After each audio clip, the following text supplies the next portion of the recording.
Good morning.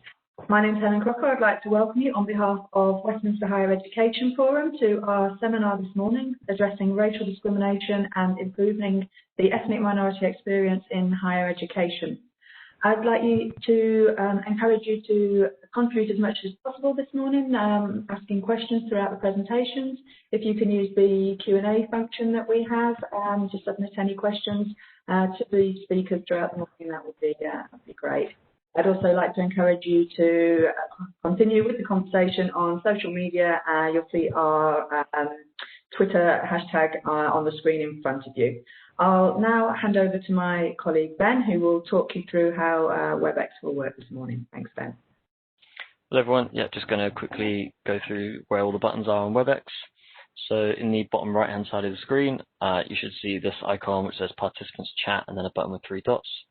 This will be really useful for partaking this morning. First one, Participants, shows you a list of the speakers that have currently joined the conference. Next, you have the chat function. So the chat function allows you to get in contact with other speakers and attendees in the conference. We sort of try and reserve this for a general discussion, or if you want to exchange emails, or if you have a tech problem, you can contact myself and I can get it sorted for you. And then for submitting questions to the speakers, we have a separate Q&A function. So this should appear below the chat function. If it's not there already, you'll be able to click this button with 3 dots next to chat and participants, and then it will open up the Q&A, and you can submit your question to the speakers. If you're having difficulty with audio and you're not able to sort it out, there is an option to dial in. So there's a button at the bottom of the screen, by the sort of red X button. Click on that button with 3 dots, and it will open up another panel. At the top of that panel should be an option to switch audio. By clicking switch audio, you can put your mobile phone number in and connect directly to the conference using your phone. And as Helen said, you can get in contact with us via social media as well. Yeah, I'll pass over to our chair for the first half. Good morning, everybody, and welcome to this session. My name is Belle Ribiradi. I'm the Member of Parliament for Sheikh and a member of the Parliament's Women and Equalities Committee. We're going to be discussing, the first part, addressing racial discrimination and improving the ethnic minority experience in higher education.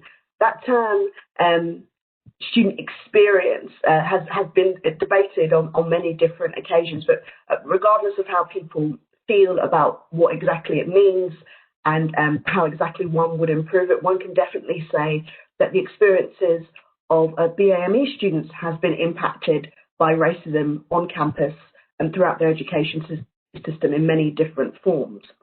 Now, just last week, the university's UK report tackling racial harassment in higher education was released, and this came after an inquiry by the Equality and Human Rights Commission, finding that universities were failing to address tens of thousands of racist incidents every single year.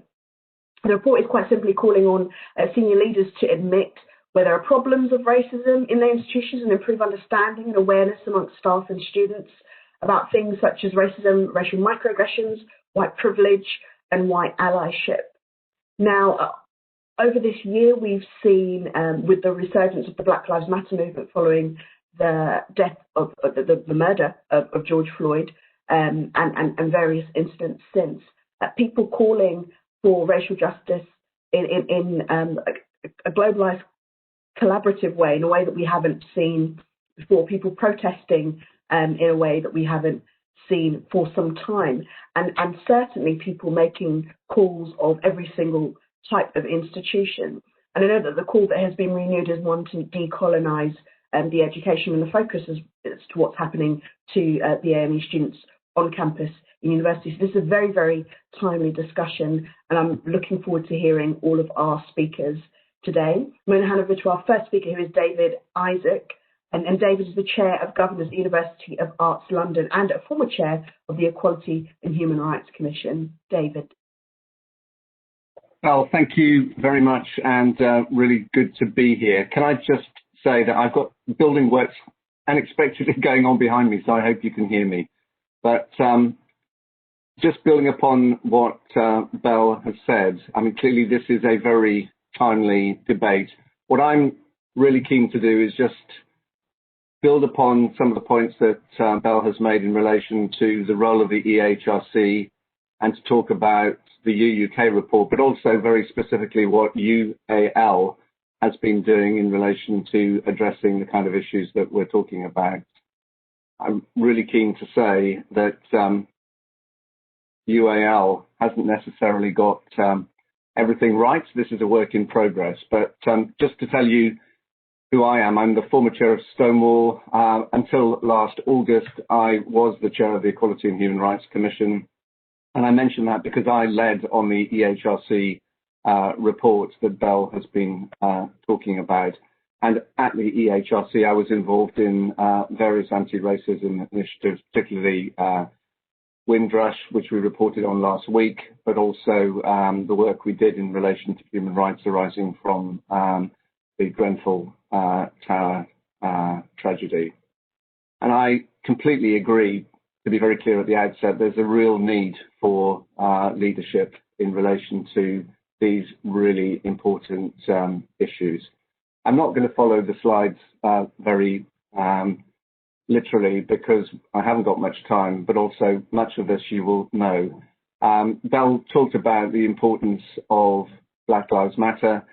My main point is that this is a really important moment and a tipping point. And if we don't address these issues in relation to what happens in universities now, we are squandering the huge talent that exists at staff and student level.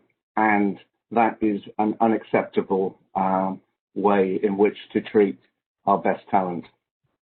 So moving quickly to the EHRC report, I won't linger on this, but Belle's already mentioned that we identified that racial harassment was a very common experience. It has a profound impact, particularly in relation to mental health issues, but not surprisingly in relation to educational outcomes. And that's for both students and staff. And what was very clear is that universities were more concerned about maintaining their reputations in relation to their academic performance than dealing with these sorts of issues. We actually saw that lots of staff and students didn't report racial harassment incidents because they felt uncertain about whether or not the complaint handling process would be acceptable and would deliver the kind of redress that they were entitled to. But also, if they did make complaints, that they were not handled satisfactorily. This is a real leadership issue. And the good news is that the recommendations by the EHRC were heard. We said that there should be greater protections, transparency and scrutiny, more effective redress in relation to complaints procedures, but most importantly, a change in cultures, because leaders need to understand the issues of harassment. Governing boards, so I sit as chair of the governing body at UAL, we have a real responsibility to hold the executive to account, and we need to take on the lessons learned. This time last year, I spoke to all of the vice-chancellors of UK universities, and to be frank, I gave them a very hard time because prior to the session that I was addressing, I'd been told by some vice-chancellors that this was political correctness, this was not a serious issue.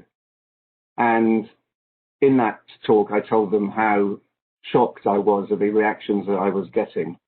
This led to the report last week by UUK, and I think it's a really important step. It doesn't necessarily mean that the problem is now being addressed, but I think there's greater awareness. And I put up on the slide the quote from the introduction by Professor David Richardson, who chaired the report, because I think it summarized what I felt, what many, many people feel, but also that we're running out of time and that everyone has run out of patience, not just because of the murder of George Floyd, but because if this is happening on our universities, then it is sending the wrong message to our best talent, but also condoning unacceptable approaches. So the UUK guidance does respond and builds upon what the HRC was saying, and I won't linger on this, but I would encourage you to read it, because not only is it important to understand what the report is saying, but within each institution to hold the executive and the board to account. And it touches on culture, strategy, prevention, the issue of microaggressions, how we build confidence and share best practice. And it also has a number of really important case studies. So in the rest of the time available to me, I'm just really keen to share our experience at UAL, because as I said right at the start, we haven't got this cracked. We are making really good progress. And I think one of the things that I'm keen to share was that we were already making good progress, but actually it wasn't enough. And this year has demonstrated that we all have a lot more to do. So we've created an ambitious EDI strategy and action plan. And I think it's really important that action plans with targets are incorporated. We've been mapping the work that we've been doing against the HRC and now the UUK recommendations, and designing and consulting on a new anti-racism strategy.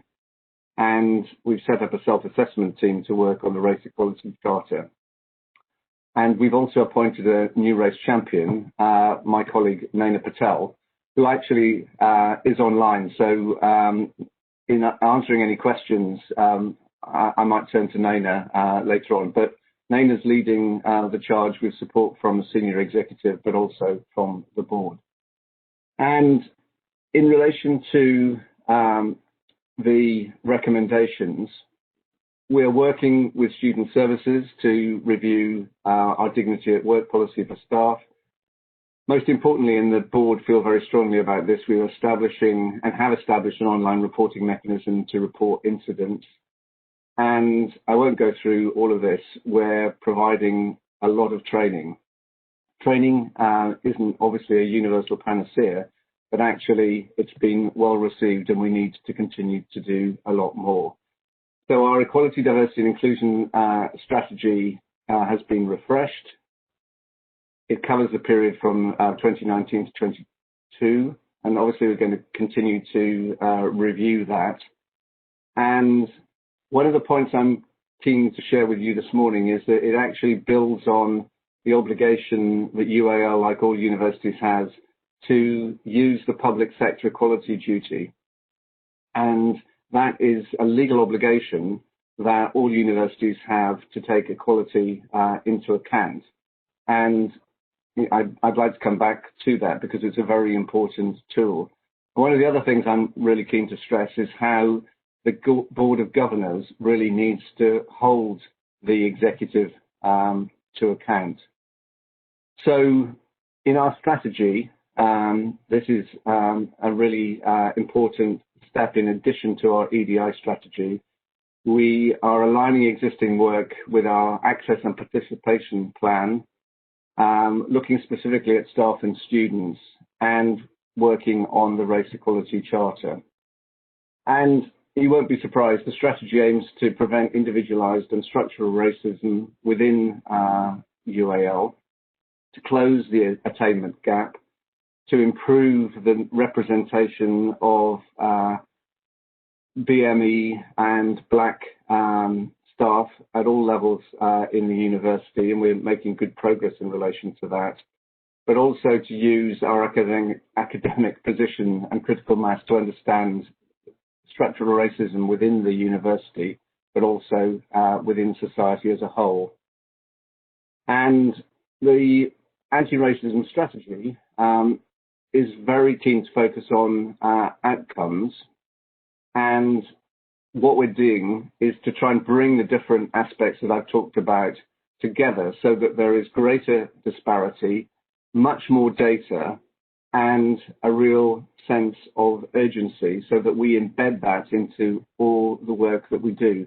And the final point on that slide is about how we need to make sure that we've got appropriate resources to do this. And this is something that the governing body has been very concerned about at UAL. So we've undertaken a consultation. We're going to finalise our action plan, agree a budget. We are in the process of appointing an external critical friend. So if we have any volunteers this morning, that would be something that I'm particularly concerned about. And for me, I'd be really pleased to talk to you about that, and really to continue to engage and to ensure that the KPIs are regularly monitored by the Court of Governors. So I know I've trotted through that very quickly, and I'll happily answer any questions on the Hrc report or anything that I've said and that we're doing at UAL. But just to conclude, we don't have all of the answers, but the important thing is that we're acknowledging the issues and giving staff and students a voice. Leadership is incredibly important, but we need to keep this under regular review. And as I said earlier on, there is a legal obligation to take equality considerations into account when key decisions have been made by the university. And please don't underestimate the importance of that. It's what we used last week in relation to the Home Office in the way in which we identified unlawful acts in the context of Windrush and the hostile environment. I can answer questions about whether positive action is possible, but it is possible in relation to things like tie breaks in interview situations. And I'm also really keen that ethnicity pay gap reporting is something that universities embrace. So we all need to acknowledge there's a lot more to do. We need to keep going, but also we need to be confident that now is a key moment to continue to push and drive the change that we're looking for. I'm now going to hand over back to you, Belle. Thank you very much. Thank you. Thank you very much, David. And just about right on time. This is how you know this is not a panel of politicians. We're going to be handing over next to Professor Kehinde Andrews, Professor of Black Studies at the Birmingham City University. This is a fantastic course, which is, I believe, the first of its kind in Europe. Kehinde? Yes, that is true. The only one. The only one, huh? Still. But yeah, no, thank you for that. Sorry, I was trying to unmute. And yeah, I mean, actually, the fact that we do have the only Black Studies course in Europe, and the only place that could have the only Black Studies course in Europe, because of the only department that hires enough Black people. Now, I must be completely honest. Like, I work in the sector. I've been at universities now for 20 odd years, and we do like to champion student diversity. Sector's broadly diverse student-wise. Even though that, I'll get to that in a second, isn't as good as it looks. But on the staff front, I mean, it really is appalling. Like, and if I'm being 100% honest, like, we, in our one department at Birmingham City University, we have 6 Black members of staff. That's more than some universities have, full stop, in their whole entire university. It's still really terrible. I mean, it hasn't on the staff front, it hasn't changed really at all. If you look seniority-wise, it just gets worse and worse and worse. So I am one of the 140 now, I believe it is, Black professors in the country. Out of 20,000 professors. If you go further up, go to management, it's terrible, right? So let's just be really clear about just how bad the problem is, even on a scale just of diversity, because oftentimes we have this discussion about decolonization. And we're not really talking about decolonization. Decolonization it looks at structures, looks at overturning, is a much bigger process. And what we're actually talking about is diversification, right? Can we get more students in? Can we get a diverse body of staff in, etc.? But we can't even do that properly, right? We're not even doing that properly at all, because universities are still allergic to hiring Black people. Let's just call it what it is. It hasn't changed at all. And even if we look at student diversity, if you look at how that happens, so my university, Birmingham City University, is towards the bottom of any league table you'll find. It's a post-92 university. And in the 90s, basically, they take the decision that university shouldn't just be for the elite. It should open up. We should widen participation, get more women in, get more poor people, get more Black people, etc., into the university. So what do? We create a whole raft of new universities, and that's where all the diversity goes. And the top universities, the elite universities, stay pretty much the same. And again, that's still the case. That hasn't changed as much as we would like to think. If you look at, like I said, my university is 50%, overall 50% ethnic minority students, 65% in our faculty. But then if you compare us to the more elite university, University of Birmingham, nothing like that at all. Although there is diversity, it just tends to be from foreign fee-paying students. So when I told this, I hadn't actually really thought about this till the other day. When I started at the University of Bath, or Bath, I think is the correct pronunciation, I was one of 6 African Caribbean students in the whole entire of the first year. 6. I was the only black person of the entire psychology building at any given point. But at the same time, the university was like 15 to 20% Chinese students. So it was diverse, right? It wasn't just white people, but it wasn't equal. And I think this is a really big problem when we think about diversity. Diversity is kind of the easy way out, where you can kind of patchwork things in. Maybe you can maybe it can look a little bit better. Like I said, the sector generally looks better in the UK, but actually when you start to drill down, it's not better at all. And one of I think the starkest reminder I give to everybody about this is if you look at the league tables in the university sector, if you want to have the biggest, I haven't done that. This isn't the I haven't done this.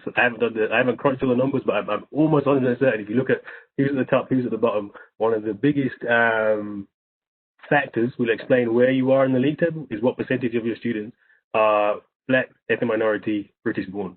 Because if you've got lots and lots of more black, like my university, you can't go high up in the league table because of the structural inequality in the system. Why is that? 1, 2 of the key metrics for measuring the league tables is attainment, and we know there's a big awarding gap between white students and non-white students. So if 50% of your student body is non-white, you're automatically at a disadvantage because of the structural nature of that inequality. And then the second key measure would be jobs afterwards, employment afterwards.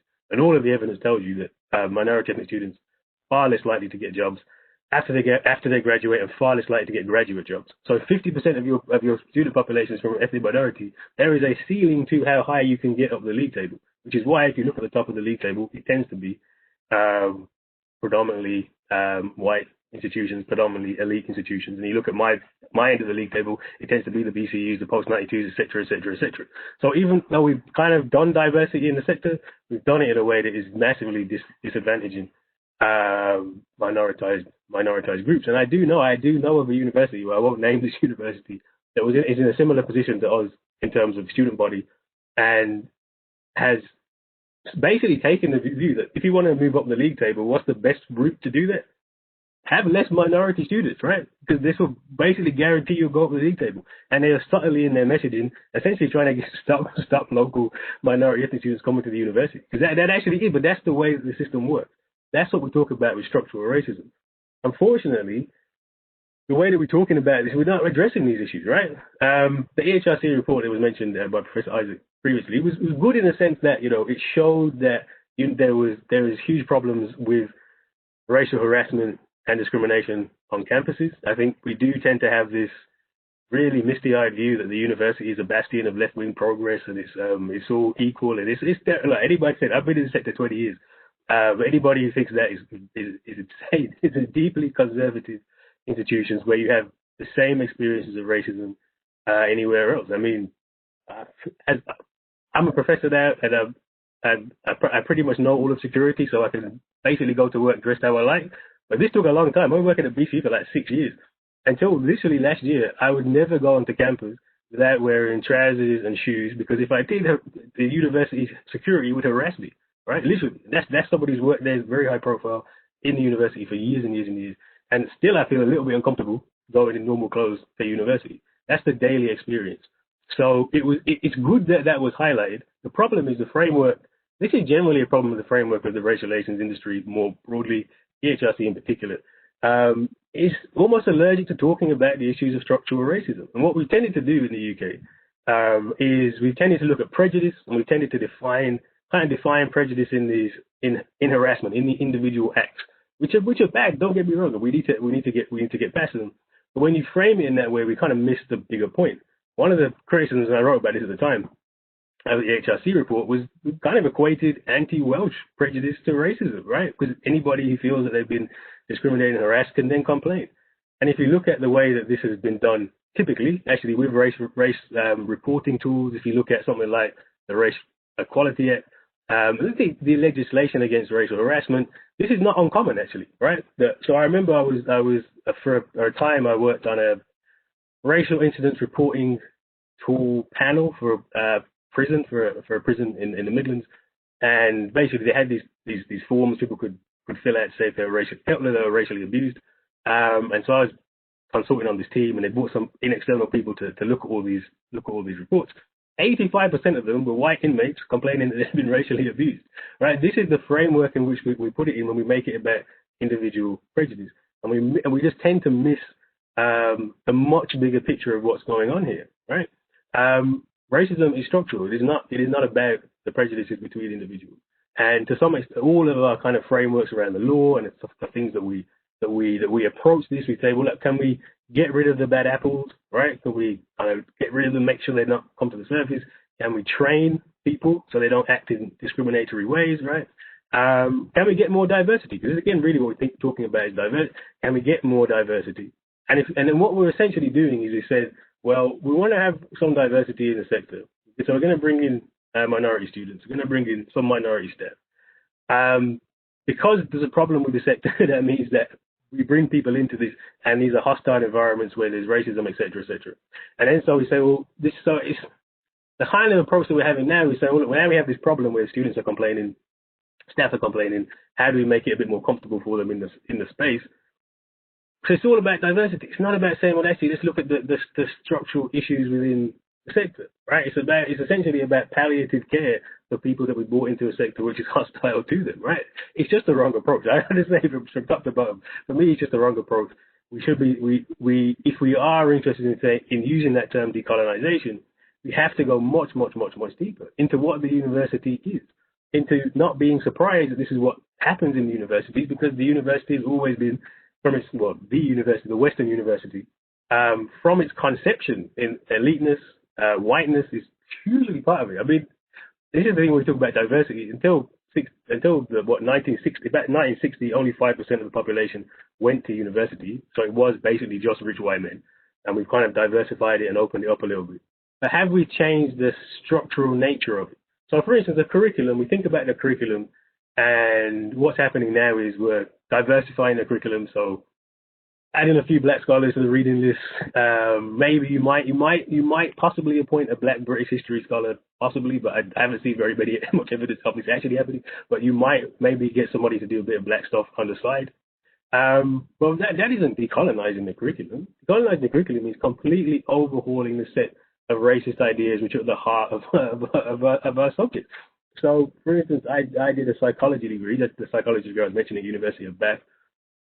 We only learn about some white women, but mostly white men, right? There's a whole framework of psychology, which is white people will think, white people do this, we're going to learn this, we also learn a lot of statistics, right? The whole subject of statistics as a science comes from the eugenics movement. Like, not even just like partly, it actually emerges from the eugenics movement, which was made essentially to say that I'm not a human being. The principles in there are still embedded fully into our education system. And you have students who are going through these kind of courses where they're basically being taught they can't think. They're basically being taught that they're less than. And adding a couple of black people doesn't change that, right? Diversifying the staff doesn't change that. The basic, the concrete, if you like, of all of our ways of understanding history, psychology, et cetera, is this really strongly white supremacist knowledge. And then we wonder why students have a problem in the university. And that's just the curriculum. And then you go into much broader things about fees and about the way that things work, et cetera. But the problem we have now is we kind of have this framework of individual prejudice with understanding racism, and we just kind of missed the bigger structural problem that's creating all of these things. So I'm never surprised when we have these reports that tell us things are terrible. The question is, why would anybody else be, given what we know about the sector? And I'll stop there, I think. Thank you very much. We're going to move on to our next speaker quickly, just so that we can get some time in for questions at the end of this session. We have Professor Funmi Olonisakin, Vice President and Vice Principal International and Professor of Security, Leadership and Development from King's College, and she's going to speak to us about embedding the student voice in developing a whole university approach to race equality. Professor. I can hear you. Can you hear me? Yeah. Oh, wonderful. So sorry, I thought I hadn't unmuted myself. No, thank you very much. Let me first of all say how much I appreciate the earlier presentations. And I think that Professor Kendi Andrews' presentation really sets the scene nicely for the three sets of points I'd like to make.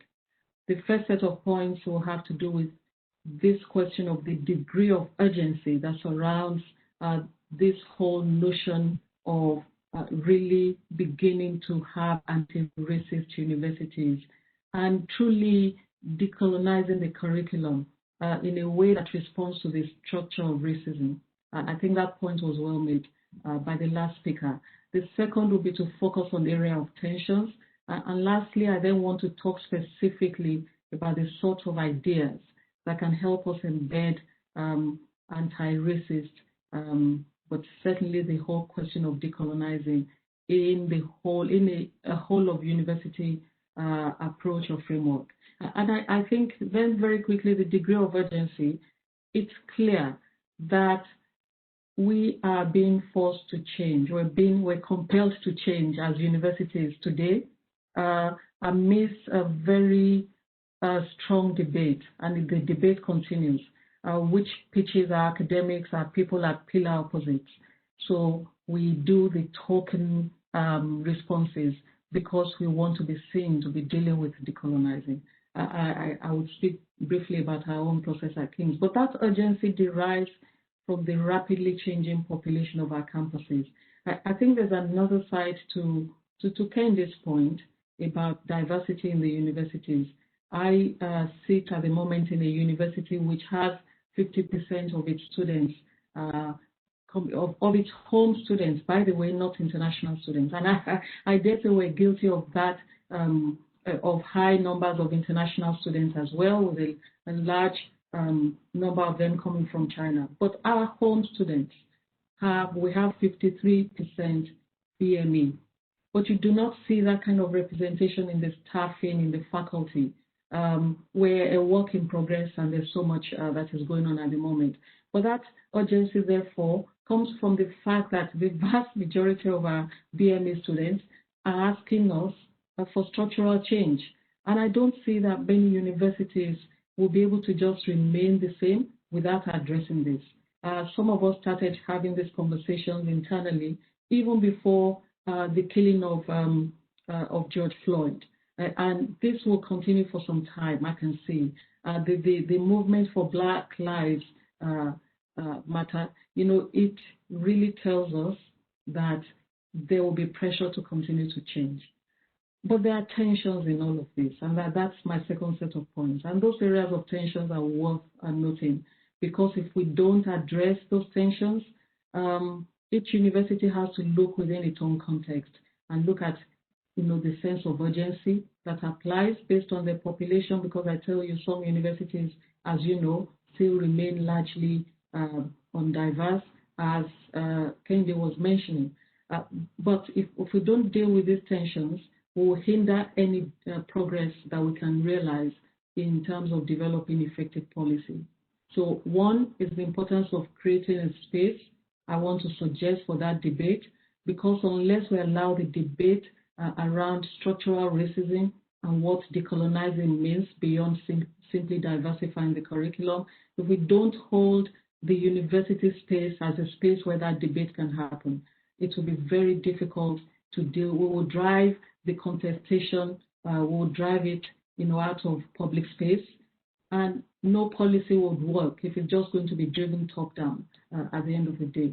I think a second set of issues is that we need to really see this demand for decolonizing the curriculum and embedded in the fact that we have racist university structures. Really, historically, that's what it's been. We need to see it, though, as something that encompasses both home and international students, because the fact remains that, and it has to do with my third set of points, is that this issue is complex. For our home students, you have the Black students, you have the students from low-income families or social cultural context. There's a class question to it. There's a gender question to it. So we have to be dealing with inclusion and racism as a core part of it. And I think that if we take racism as a fantastic entry point, it's a game changer. Because when you have hierarchies of identity, which is what we have in our universities and many of our institutions anyway, even outside the universities, we can privilege some today because they're easier, they're more palatable. We privilege gender today, and then we wait for race tomorrow because there's a crisis. But if we have an intersectionality framework approach to this, it means we're dealing with difference at the same time and dealing with it structurally and genuinely, bringing race to the fore at last. And hopefully it stays that way, allows us to deal with these grave inequalities. Because dealing with my Blackness today, I would say, and then my gender tomorrow and my class the day after may not necessarily deal with that problem. Coming alongside racism most of the time, or alongside questions of race, is the fact that you're dealing with people who are in lower socioeconomic classes.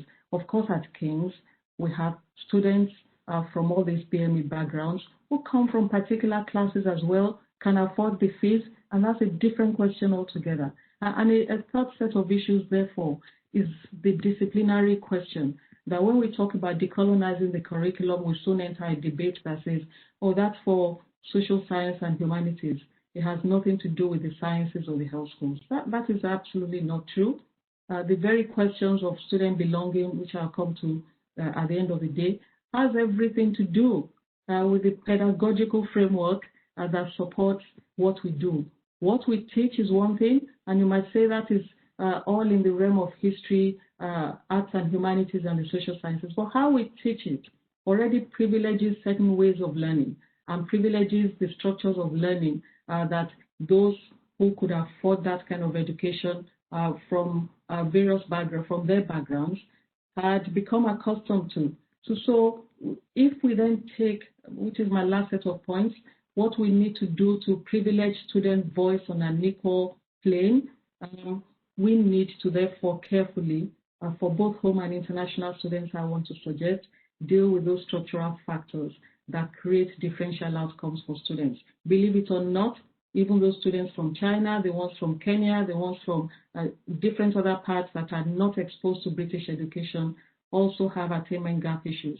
For those connected to race for home students are deep. They're very strong. And we need to, but I'm suggesting that we need to deal with all of those things simultaneously. Otherwise, we'll always kill things. And if we have to deal with the problems of international students very quickly, we forget the structural factors around racism. And this continues a cycle of inequity and abuse that we have had for generations. So what would that student voice look like if we embed it in the university space? And I want to suggest very quickly 3 sets of things. It has to deal with the factors of belonging and whether within the classroom or non-classroom space. We've already dealt with representation issues. I don't want to repeat them, but the differential outcomes. These are serious issues, and they have their roots in the structures of inequality before students get to university, and we need to stop them in the university space if we are going to give those students a fighting chance to compete well in society.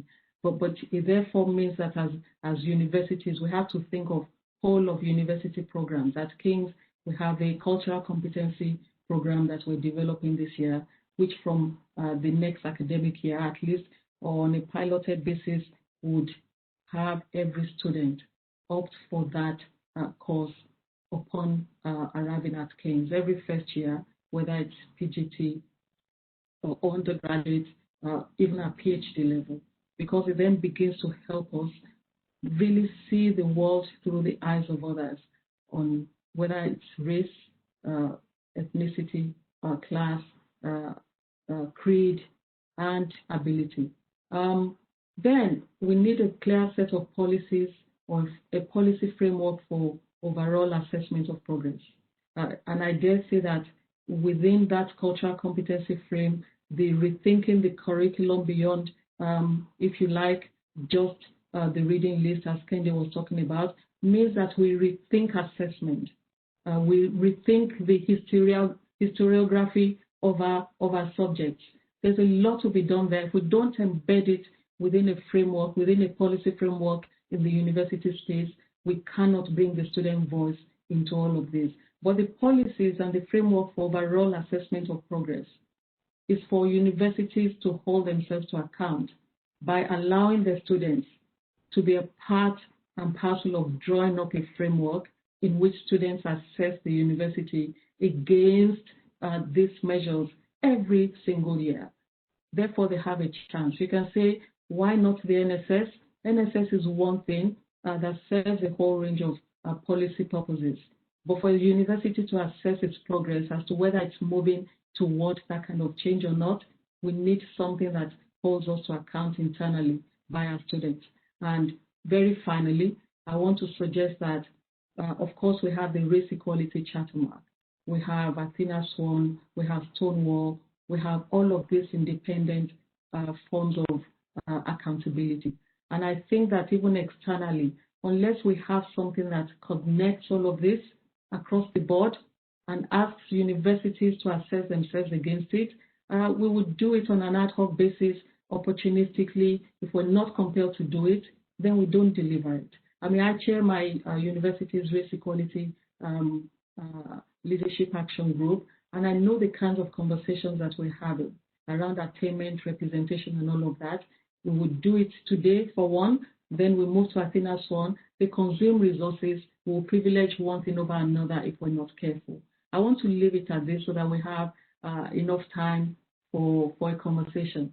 But those are my thoughts around how we can begin to think of a whole of system within the university approach to embedding the student voice, because at the end of the day, what those students need to help them transform requires that our universities transform their spaces to make this world for the students a better place. Thank you so much. Thank you. Thank you very much. It's a fantastic place to end this particular part of the session before we move on to questions. A lot of food for thought in all three presentations, but the theme that ran through is the need for structural change and not just minor nods to diversity. I think it was quite an important point that was made that, and I'll put it like this, that Black representation doesn't always mean Black liberation.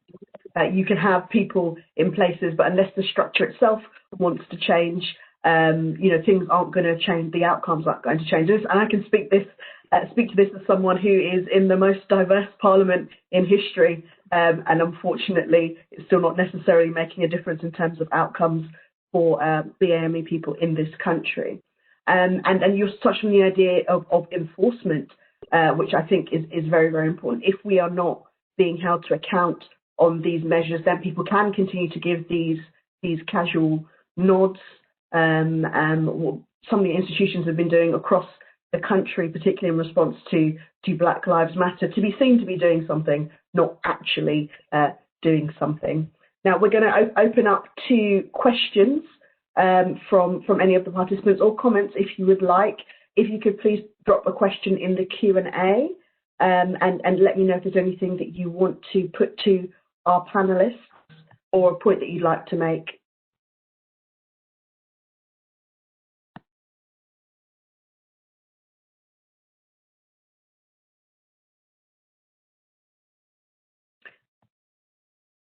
Okay, I've got one through for now.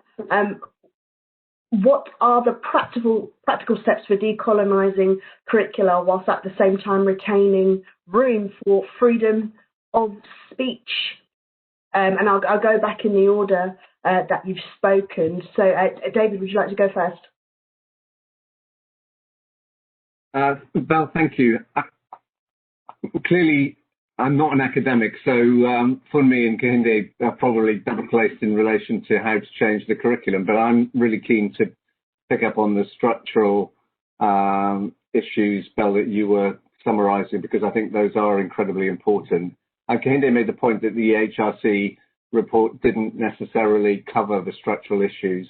It's a very narrow legal report, and there's no concept of institutional racism in law. That's not to say that I don't think there should be, and obviously we're constrained by what the law currently provides. But going back to the question on curriculum, I think changing the curriculum in the way that the other speakers have made clear is really, really important.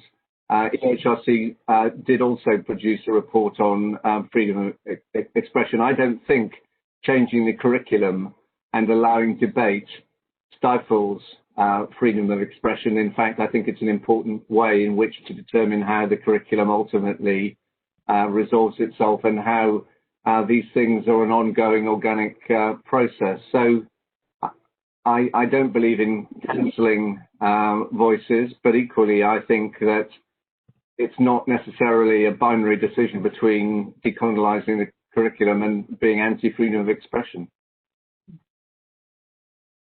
Thank you very much, David. Kehinde. Yeah, I mean, the question suggests that people, I think that I could see where their question is coming from, which suggests that there's some idea that you would ban certain things and you can't talk about certain things. And I mean, this is again the problem. The problem, which is why I have very little faith actually in universities, is that, you know, when we talk about the decolonizing the curriculum is actually teaching things better and teaching them more fully and teaching them properly, effectively. I'm not sure why there would be any assumption that it would be about an issue of freedom of expression, which is about this how we teach. Unfortunately, we teach from a very white supremacist base, and that's what we've learned, and that's what many people in the sector have learned. So it really does mean transforming the way that all of us are really engaging with knowledge. And again, like I said, I'm a little bit skeptical given where we are here. But yeah, the idea that these are two separate, the idea these two things are in conflict, I think shows us a lot of the problem. Yes, thanks. I agree with that completely. I think I tend to, from a policy position in a university space, make an argument around, because this is the debate we have all the time, and the utility of that debate can be questioned sometimes. The idea that if we open up the space for one form of knowledge to be in conversation with another, with the dominant one, that therefore it begins to restrict the freedom of expression. That idea is one that I then tend to just leave aside and ask my colleagues to look at the classroom and look at the diversity of identities in the classroom. Of course, race is one. You see all the other identities, which if you don't have a hierarchy in that classroom, the knowledge you produce, the knowledge you transfer must reflect the range of worldviews, the range of experiences in the classroom, and privileging the student voice, therefore, which I think is the lowest common denominator that we have. We all teach. We have to teach the students in our class. It means that pedagogically, you have to respond to the worldviews, the sense of belonging of those students. If I have a class with students from 16 countries and somehow I have managed to present literature to them, but also perspectives that reflect only the experiences that a third of the class understands, there's a problem with that. So if we come at it from that very basic perspective, we begin to understand that even by doing that at a minimum, not only will your reading list change to reflect it, the examples, the illustrative examples, the ways in which you teach, understanding that these students learn in different ways from different backgrounds, begins to affect even your own worldview. You begin to design your questions differently to the understanding of all the students in your class, not a third, not a tenth, not half of those students. And I think slowly I've seen situations where people come at this from the most pragmatic perspective to get to the point that you actually, therefore, these are not two mutually exclusive things. Decolonizing to any degree you can, and freedom of expression. Those two things go hand in hand in actual fact. Thank you very much for me. I have one comment, or someone who'd like to make a comment. Just go back to the name, Randall Whitaker. Are you there, Randall? To the speakers, and just very quickly, if I may, I'd just like to endorse the point well made by Kehinde and indeed Fumini on structural racism. So on decolonizing the curriculum first, if I could just use this as an example of why unless we tackle the lack of representation in the key decision-making bodies within universities, we are unlikely to make the required progress. On decolonizing the curriculum, we already have a qualifications framework and subject benchmarking statements that talks about improved representation. Now, I wonder what is happening at periodic review and course approval panels for universities not to take improved representation in the curriculum series. And then secondly, again, the point Fumini made on intersectionality, crucial. And I might just caution here on Athena Swan. Again, Athena Swan actually benefited, we should be really clear about this, significantly cis white women. And there was funding attached to it, so we shouldn't hold Athena Swan up as an example of a policy initiative that has pushed representation and diversification, because it has benefited a very narrow group of people. And well done to those women, but we should not claim that Athena Swan has absolutely solved structural racism. Thank you very much. Next, I have a question from Cordella Bart-Stewart. Cordella would like to ask, how much impact can there be in decolonization in higher education if the school curriculum remains so narrow and excludes non-white voices? I'll go to Kehinde first. Yeah, but the problem is the reason the school curriculum is so narrow is because of the university. I mean, the university teachers go through universities, they learn stuff they learn in the universities and take it back into schools. So it's easy to criticize the schools, and the schools are certainly a problem, but that is a problem caused predominantly by universities. So, you know, if we do want to change the curriculum, you have to change the stuff that's taught. When I had my teacher in A-level telling me we can't talk about slavery in the Industrial Revolution, because this is what the textbook said, right? There's no slavery in the Industrial Revolution. This came from university. Unfortunately, that is still the case. But the issue of the school, though, does tell us that, and this is when we think about structural racism, you can't do that in one sector. So the university isn't separate from the other things which are happening, right? In the schools, in the job market, et cetera, et cetera. So again, this is when we're thinking about structural racism, you have to think about it in its more connected ways. And the university can't separate itself out. So one needs to produce better knowledge that can go to the schools, but two, also, you know, we're publicly funded institutions. We should be working closely with the schools and with the public more generally. Thank you very much. From me? No, I mean, I agree with that absolutely. And that's why I was making the point that, you know, by the time students come to us in the university space, they have been exposed to a lot of structural inequalities across the board. But that question of history, that question of whose voice counts, what knowledge is privileged, even before a student gets to university, it's huge.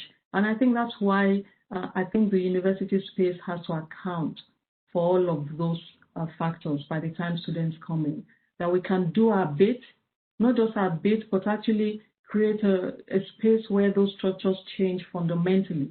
In the area of health, it's not just King's. A few of the London universities I know had the widening participation program. Candace's point earlier, that if your tariff, you know, automatically lowers if you bring students who have not, you know, been performing at a particular level. But that's what we did for our inner city students in London.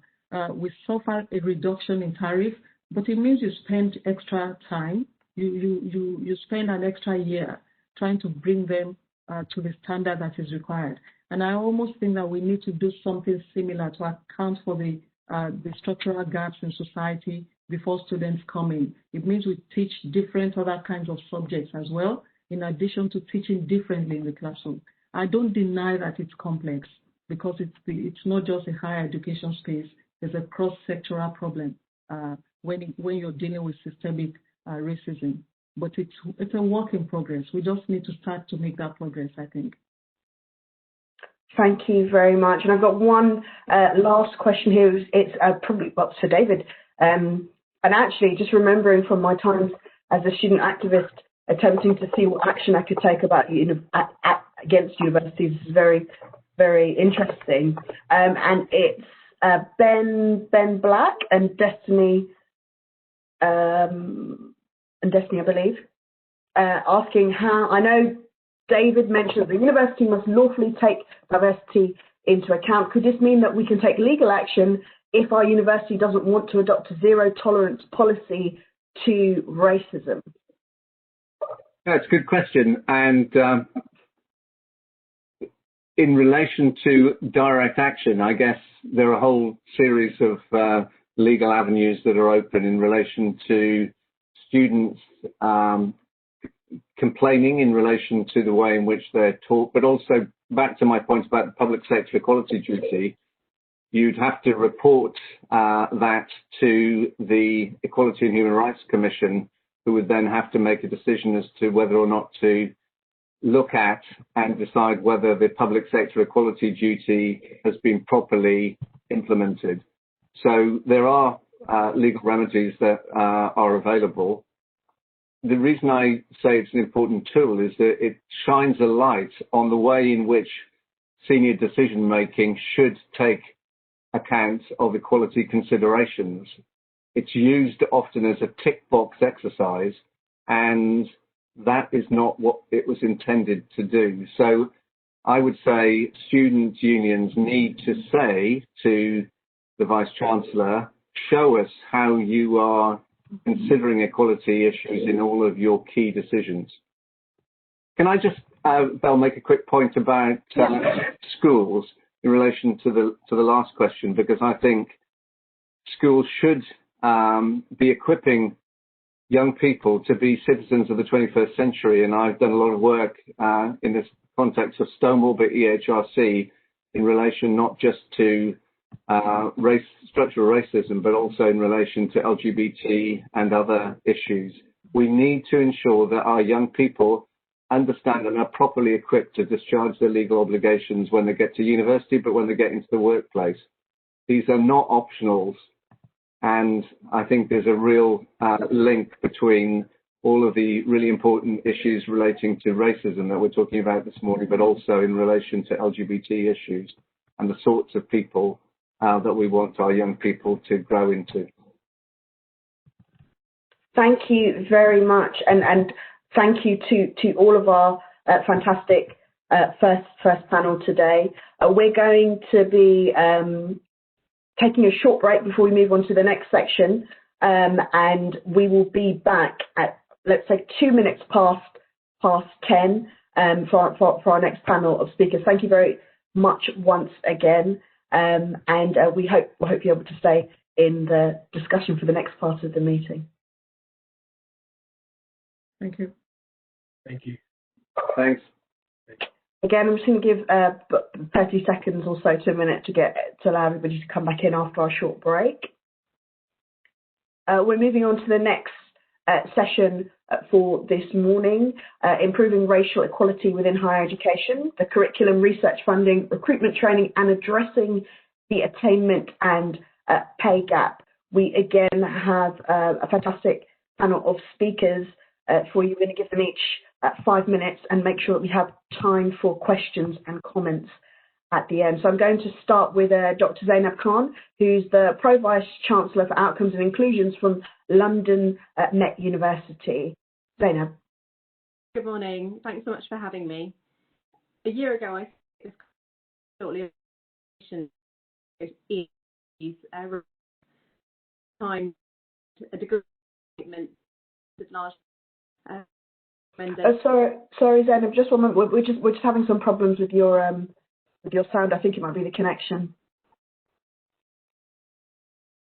Shall I try again? Yes. Sounds much better. Go ahead. Okay. So I was saying that a year ago I attended this conference shortly after the publication of the Hrc report into racial harassment, and that I had shared a degree of disappointment that the report had largely focused on improvements to university complaints procedures, and had presented that as a panacea to a problem which is an incredibly institutionalised, systemic and far more complex than one which might be able to be resolved through procedure alone.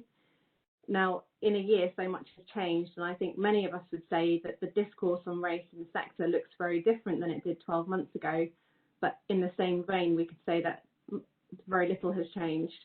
And we saw in the summer with the Black Lives Matter protests that university marketing departments were very quick to scramble messages of solidarity without actually being able to articulate what solid commitment and activity are taking place within some of our institutions to resolve some of the issues which are flagged in this particular panel session.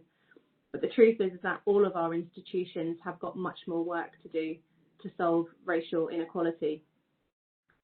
For the purposes of my opening remarks, I wanted to focus on a specific example of what London Met are doing to address one of the significant challenges in relation to race.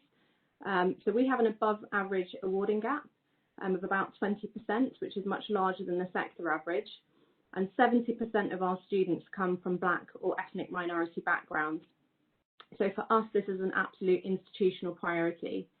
And the way in which we're raising the level of accountability across our university on this specific issue is firstly by embedding it as a KPI, which means that it's now embedded in all of our quality processes, and it's also the means through which we review the performance of our academic managers. And senior leaders are also held to account because it's a KPI by our Board of Governors, and the governors have embedded this as a standing agenda item on all meetings. Now, the approach that we're going to be taking to fix the awarding gap is currently being piloted this academic year, and it's being piloted with about 20% of our academic staffing base. So this year, all of our academics taking part in the pilot are going to be trained in inclusive behaviours, which has got a really strong focus on anti-racism. In addition to this, the academic staff are receiving training on data familiarisation, and we've followed the footsteps of other institutions by adopting the value-added score, and we're already finding the positive impact that that's having in terms of disarming individual members of staff who are still earlier in their journey in terms of understanding the role that race plays in disparities in academic outcomes. We've completely changed our teaching and learning strategy, and we've developed a linchpin programme over the course of the next 5 years, which is called the Education for Social Justice Framework, and it very much builds upon the pioneering work of Kingston and Hertfordshire universities, where they demonstrated the positive impact of having an inclusive curriculum on academic outcomes. And what we've done is build on that good practice and make it a much more values-led, unapologetic version of a mission-based curricula. Now, we know that academia's systems force us to remain focused on a knowledge production agenda which valorises Eurocentric traditions and also knowledge models. And as a minority-serving institution, where the majority of our students are Black, we're now undertaking a collective unlearning and relearning journey to understand the overt and hidden forms that curricula plays in perpetuating marginalisation and oppression. So alongside the training that I mentioned a moment ago, our staff are also undertaking a very deep retraining of curricular choices and pedagogic training. Alongside this, we're continuing to work on diversifying our academic pipeline and improving governance on race across the board. I wanted to close my opening remarks with some reflections on what I think the sector needs to do in order to accelerate our work. And all too often I hear reports from other institutions that the work is poorly resourced and that it often falls on the shoulders of one or two individuals. Many universities are still far too often reluctant to recognise that holistic, impactful race work does not come for free. It needs proper resourcing and investment. On top of that, there are still too many examples of EDI departments who have brilliant ideas and expertise, but lack all of the authority and power in order to be able to affect change. And as a result, they end up like roving satellites on the periphery of our institutions.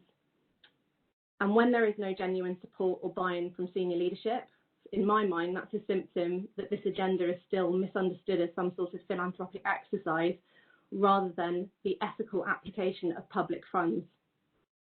There are some really good examples of institutions in the sector where they've been open and happy to share best practice, but that seems to be in competition now with another dynamic that's emerging in some sort of race equality Olympics where universities are in competition to develop initiatives when actually we should be working much more collaboratively and sharing examples of where initiatives actually are making inroads against all of these challenges. So I'll pause there and I look forward to taking questions on the other items in the panel. Thank you. Thank you very much. We're going to go on to our next speaker, who is Sherry Smith, Research Assistant on Gypsy, Roma and Traveller Engagement from Buckinghamshire New University. Sherry. I think Ellie was going to go before me. She was. Yeah, oh, okay. I was. Sorry, my apologies. I'm just going down the list. Sorry. It's okay. Ellie Mulcahy, sorry. Mulcahy, don't worry. Mulcahy. Head of Research for the Centre for Education and Youth. Thanks so much, Val. So yeah, as we've just talked about, perhaps you guys can consider mine and Sherry's introductory remarks as two halves of the same whole. We're both going to be talking about Gypsy, Roma and Traveller communities in higher education at large. And I'm going to start by giving you a little bit of an overview of the research and the issues faced by those groups, where then Sherry is going to talk us through some really concrete recommendations. So, as I said, my name's Ellie and I'm Head of Research at the Centre for Education and Youth. I've researched and written about racism against Gypsy, Roma and Traveller people and their access to higher education. I'm going to focus on that today, and I feel like our comments will really complement what other panellists have already discussed in their really fabulous talks and introductions.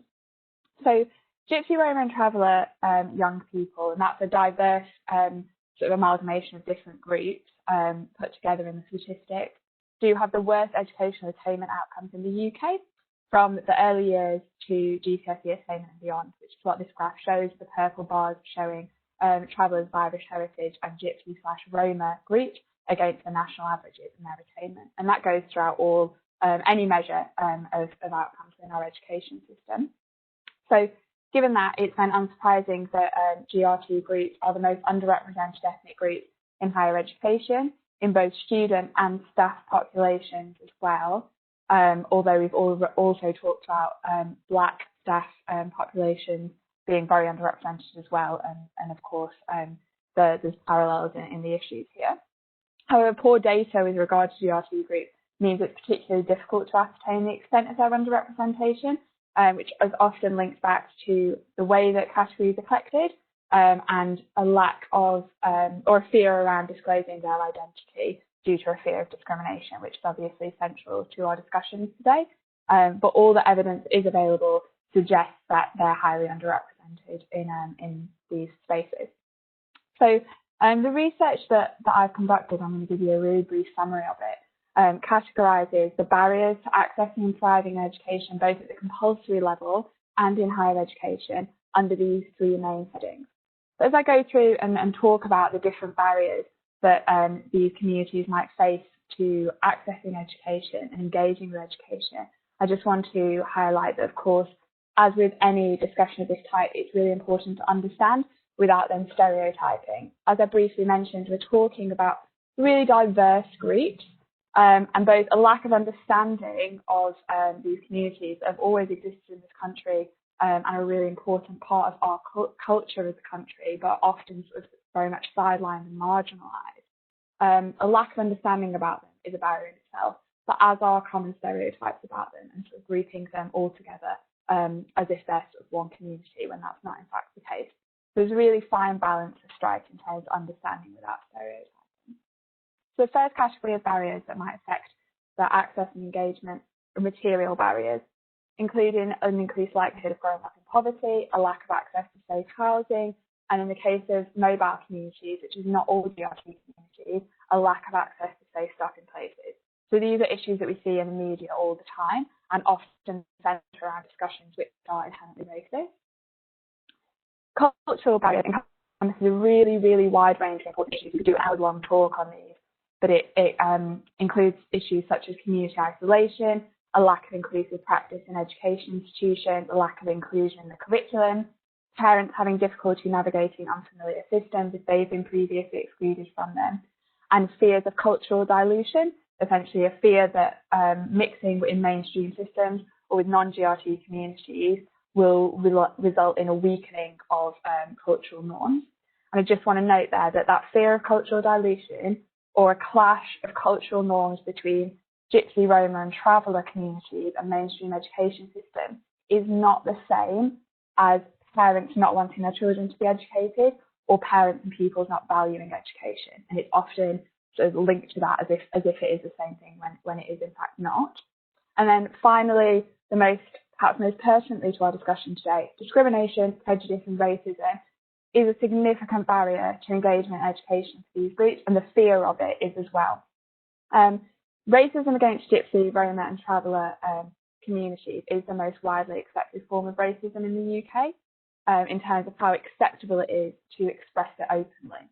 Of course, attitudes that are held about other BAME groups are also extremely prevalent. But there's something going on here that's often discussed about how acceptable it is to express these views. So a few stats which are barely scratching the surface of things that you can find out. A third of people in the UK admit to holding prejudice against Gypsy and Travellers.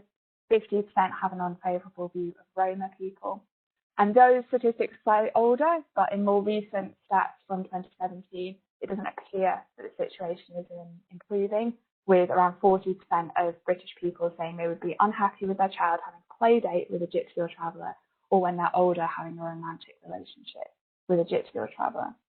And it's really important here on this particular issue of barrier that we listen to the voices of GRT communities and people who have partaken in HE, because whenever you speak to them through the research, you'll hear countless stories in which they've experienced other students and disturbingly staff making racist remarks or jokes, and instances where curriculum content is incorrect or prejudiced against their communities, which of course ties in with the really important discussions we've already had this morning.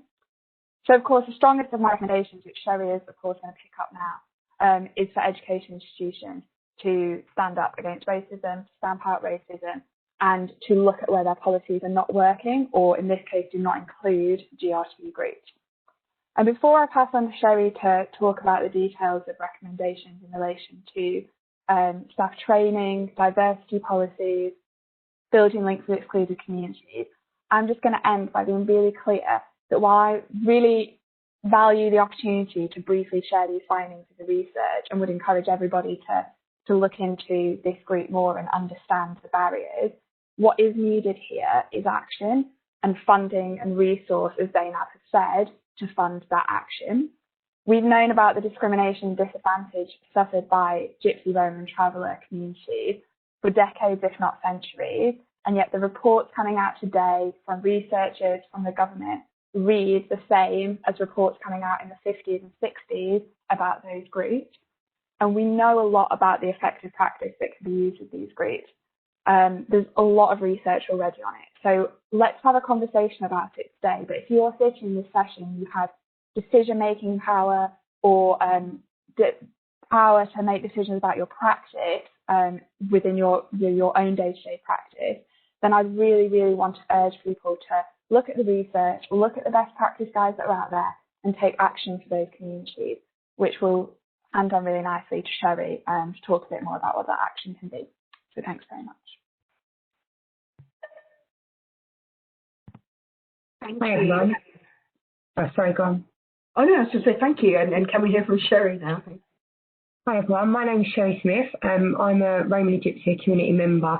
I always like to bring that into the conversation because there's been a lot of research done to us, about us and for us, but not by and with us. So I think that what I'm about to talk to you about now is something that's been done completely with us and engaged with us. So How do I control? I don't know about PowerPoint. Have you got a PowerPoint, Belle? No, I don't have a PowerPoint up, but did you? Oh, there we go. Yeah, there you go. Hi there. Just let me know when you want to move on the slide and I can do that for you. Okay, so yeah, that's my name, Sherry Smith. I am from Gypsies and Travellers Essex, which is an organisation I founded to improve the education for Gypsies, Roma and Travellers in every way. So the community that don't know enough about us, and from our community to improve our education on every platform. Currently I'm working with Professor Margaret Greenfields at Buckinghamshire University, and we're working on this pledge. So if you could go on, please. So as Ellie was saying to you, school to HE pipeline is virtually non-existent. Perhaps 3% of our community go on to further education, higher education. You know, as Ellie says, I could sit here, I do regularly give 1 hour sessions about how bad education is for us, but I really want to pick up the higher education aspect. If you could go on. So over the last few years, there's been increased interest in the Gypsy Roma Traveller community. It's been more prevalent in releases of reports like the Women Inequalities Committee report that was released last year, which the government admitted they've failed us inherently for decades across the board. It's very hard for us to see how badly they've failed us because there is very, very little data. So the racial disparity audit, for example, only has us in about 36 categories. 27 of those are education, but hardly anything in higher education. The categories that UCAS use make things difficult. The community don't identify, as Ellie was saying. We don't want to identify because you suffer systemic racism at every level, and not always covert either, often to your face, and it is often from people that should be supporting you. So yeah, if you could go on.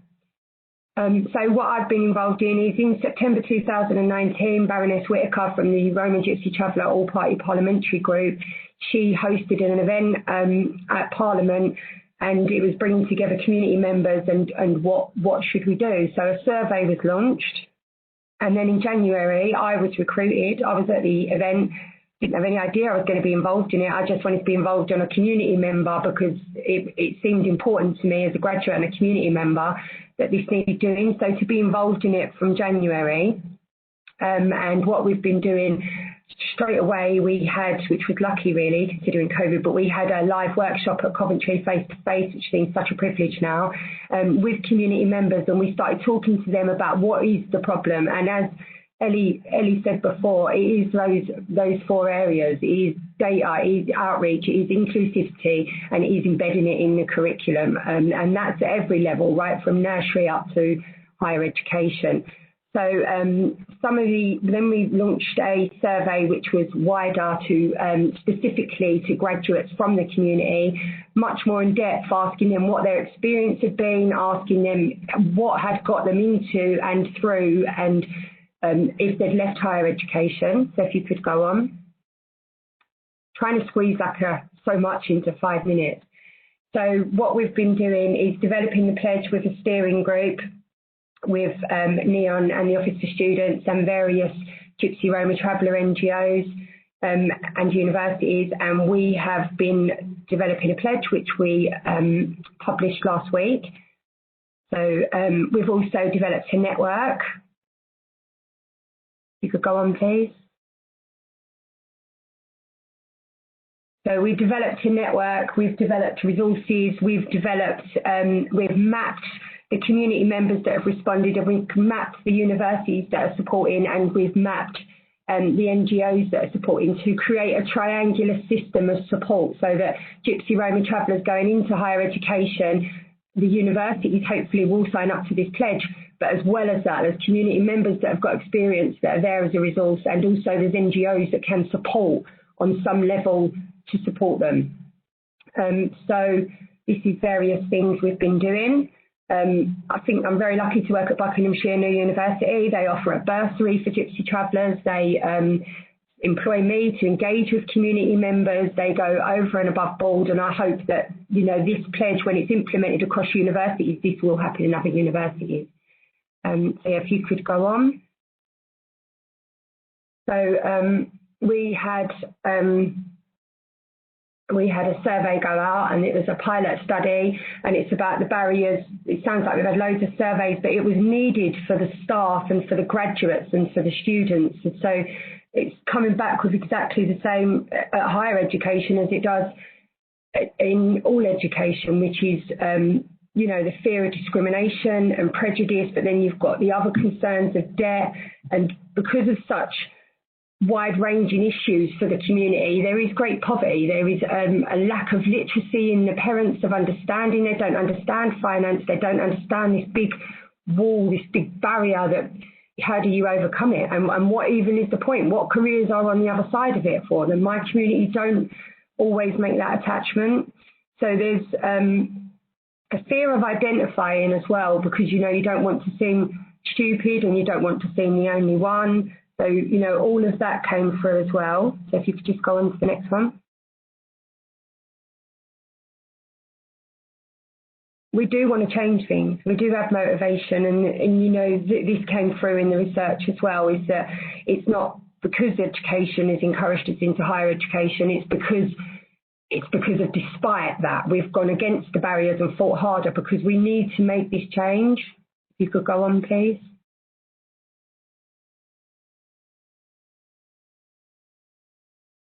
That's basically covering what we covered in the first one. If you could go on again. So what we've done is we've set up 2 trials, one in Leeds with Go Higher West Yorks and one down in down south. And we've got an NGO, a university, and community members that are supporting. And that's that, you know, we're doing that and finding out if that's going to be the way forward. If you've gone to the next one. So the pledge that we've developed will be launched in January at Westminster virtually. And what it requires is someone at a senior level in universities to buy in, you know, to a vice chancellor or a principal. The pledge is available online, and the link is available if you we can get that to you if you contact. And the pledge, if you go on to the next slide. What it requires is 4 key elements, the same as Ellie was saying. The core elements: data gathering. We need better data, because when I went looking at my university, there was 10 on roll, but actually when I started talking to tutors, there was 3 more that I found immediately. We don't identify, and that's the key thing. And even, you know, when there is identification, it's difficult. You go on.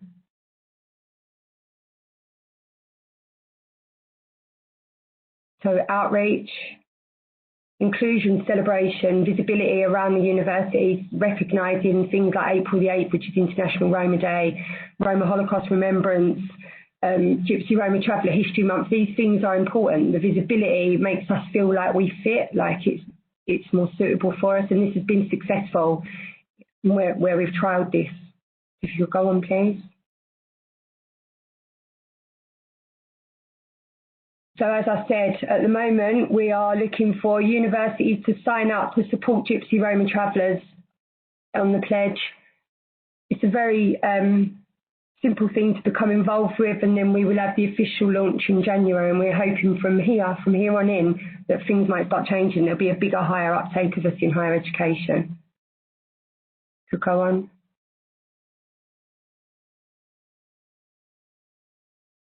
It was very rushed. I thought I had a lot longer presentation, and I sort of squeezed it together.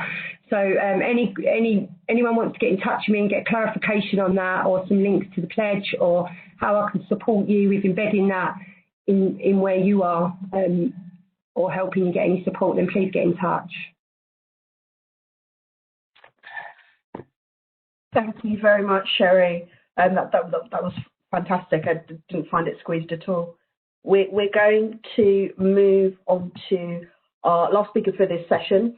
We are talking about the student experience, so I think it's very important that we hear from a student. We have the BME officer from Cambridge University Students' Union, Howard Che. Howard? Hi. Can everyone hear me? Yes. Okay, thank you. So I just want to start by thanking the conference organizers for giving me the opportunity to speak, and to the other panelists for sharing your thoughts. I thought it's been a really great discussion. So I'm just going to be, I wanted to kind of use the opening remarks to talk a bit about how discussions and decision-making processes about equality, like racial equality within higher education, need to be student-facing in terms of like embedding the student voice in the development of long-term strategies. And they also need to recognize that racism is a structural and institutional problem, which necessitates long-term commitment from above if we actually want to achieve equality within higher education. So kind of moving away from a restricted legalistic understanding of racism, which is focused on individual actions and behaviors, and sort of kind of moving away from a model of racism where it's understood as kind of a problem where the measure of progress is about the number of complaints that you might receive on a yearly basis, which is of course like a good thing to monitor and to track, but also kind of it needs to be recognized that these figures can quite often obscure the root causes of what actually it is racism and how it manifests in a higher education context. I'll try to keep my opening remarks as brief as possible, just because everyone's sort of quite a long time. So can we move on to the next slide? How do I? Sorry. Oh, there we go. So I wanted to just point to the HEPI paper, which kind of summarizes the debates that are taking place within the higher education context about what decolonizing might mean in theory and in practice, as quite a good starting point for having discussions about racism in higher education. I don't have the time to obviously actually provide my own opinions about this, but I just wanted to kind of point to it because it makes a point that's really relevant to our discussions about how conversations about course content and course design should be taking place alongside conversations about the various factors that affect the student staff experience, whether that's support services or the availability of mentorship opportunities and so on and so forth, as kind of these sorts of discussions about where resources are being allocated and where resources are being distributed reflect institutional priorities, and they actually affect the material outcomes that we were talking about. And next slide, please. Can we actually move on to the next slide because I arranged them in the wrong order? Yeah. So I kind of want to just, I guess, use my time to talk about a couple of examples of the sort of approach that I think universities should adopt when it comes to tackling racism within higher education. And the first is the End Everyday Racism Project, which is a research project that's based in the Department of Sociology in Cambridge. It was launched in 2018 with the support of Cambridge UCU, Cambridge Students' Union, and other student staff groups and organizations representing DMU students and staff. So what it is, it's like a digital reporting platform which collects testimonies and eyewitness accounts of racism in order to develop a deeper understanding of how racism is experienced on the ground as a lived reality for BME students and staff, as well as the long-term consequences of racism in relation to various educational outcomes and career progression outcomes. And through analysis and the production of reports, equipping campaigners and decision makers with evidence-based solutions to actually start the structural changes and structural shifts that are needed to materially benefit student staff populations. I think what was different about this project and the gap that it was filling was it wasn't just collecting and gathering data to monitor and track progress in a very surface level manner. It wasn't there to track how many complaints that students were filing, but it was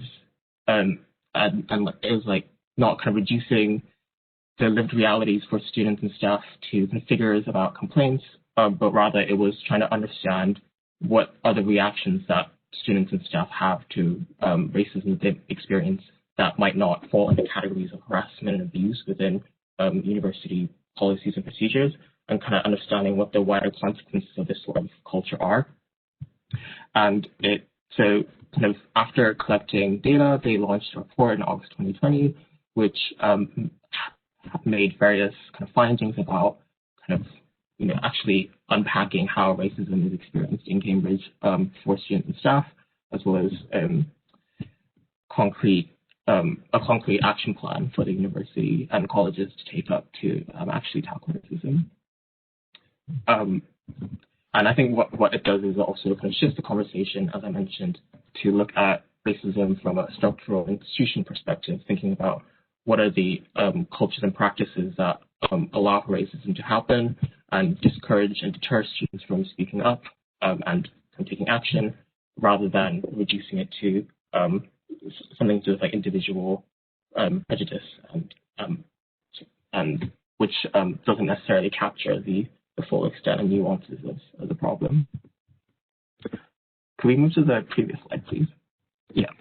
So I also want to quickly mention the Black Students Advisory Hub, which is a proposal which came out of the Cambridge's Action and Participation Plan. So in November 2019, the Center for Teaching and Learning, which is based in Cambridge, started a participatory action and research project to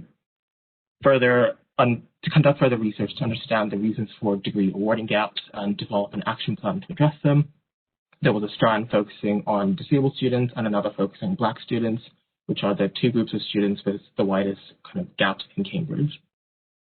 And this is kind of based on research that has shown that the awarding gap occurs during the student life cycle. So Black students and disabled students both enter Cambridge with the same grades as their white and able-bodied peers, but so with the same predicted outcomes, but they somehow don't attain the same grades when they leave. So obviously it's something that happens during their time at university, which leads to this gap. So the Center for Teaching and Learning reached out to student societies that represented Black students, so the African Caribbean Society, Students Union, and so on, to recruit student co-researchers. And these student co-researchers were trained and supported, and they carried out qualitative research ranging from surveys to focus groups to interviews to consider what factors affect Black student experiences at Cambridge and kind of what might be leading to the awarding gap that's kind of seen in the stats and figures. The co-researchers found that through their own experience, their own life experiences, and through speaking with other Black students and with staff members, what they found was that the kind of difficulty of navigating a collegiate university like Cambridge, where support and resources are all very fragmented, they found that that posed that's like an obstacle to kind of general students' experiences, but for Black students in particular, it made finding appropriate support even more difficult. And Cambridge is so fragmented that they found that in certain places there was such a lack of diversity that kind of individual Black students felt alone and without a support structure to help them through their university experience. So kind of based on this research, they came out with a plan for what they called an advisory hub, which was conceptualized as a kind of a centralized source of targeted support for Black students, and raising awareness among staff who want to learn more about how they can better support their Black students, and making the link between like pastoral and tutorial support and educational provision and educational outcomes. So this hub was conceptualized as a place where students could go to find out information about bursaries and studentships that are available for Black students, advice about how to navigate reading lists and seminars, opportunities to develop research and leadership skills, mentorship opportunities, information about PME counselors, as well as support and advice on experiencing and reporting racism. It was also conceptualized as a staff-facing hub, so operating as a catalyst for institutional learning and change on matters related to the Black experience, such as resources for staff who wish to develop education interventions to support Black students. So what the advisory hub did was, what was kind of like key to it was avoiding a deficit model approach. So recognizing that the disparities in grades awarded are a result of the wider culture and practices of Cambridge as an institution, where Black students aren't properly supported and aren't given the same opportunities to succeed as their normal peers, rather than reducing it to individual shortcomings. And this kind of is something that came about through co-creation with our students at every stage of development and delivery. So I think what these examples show is that kind of awarding gaps and other outcomes that we often talk about, have discussions about racism in higher education, are the result of wider institutional cultures and practices that disadvantage students rather than individual shortcomings. And Sorry, I was just interrupting you there briefly, just to say, are you okay to wrap up in the next minute, just so we can have some extra time for questions? Thank you. Oh yeah, no, I'm finished now. Yeah, and sort of treat with equal partners in order to actually understand the source of the problem and to develop solutions that actually address that. Yeah, I'm done. Sorry. That's okay. Thank you very much. Thank you. That was very interesting. I just wanted to make sure that we had some time for the points that people wanted to make. I've got a couple of questions in already, and what I might do is just ask one speaker who really wants to come back on each to do that, so that they're each getting answered. So the first one is, where do students and student unions go when the university becomes defensive of their action plans on all levels when they are critiqued by BAME students?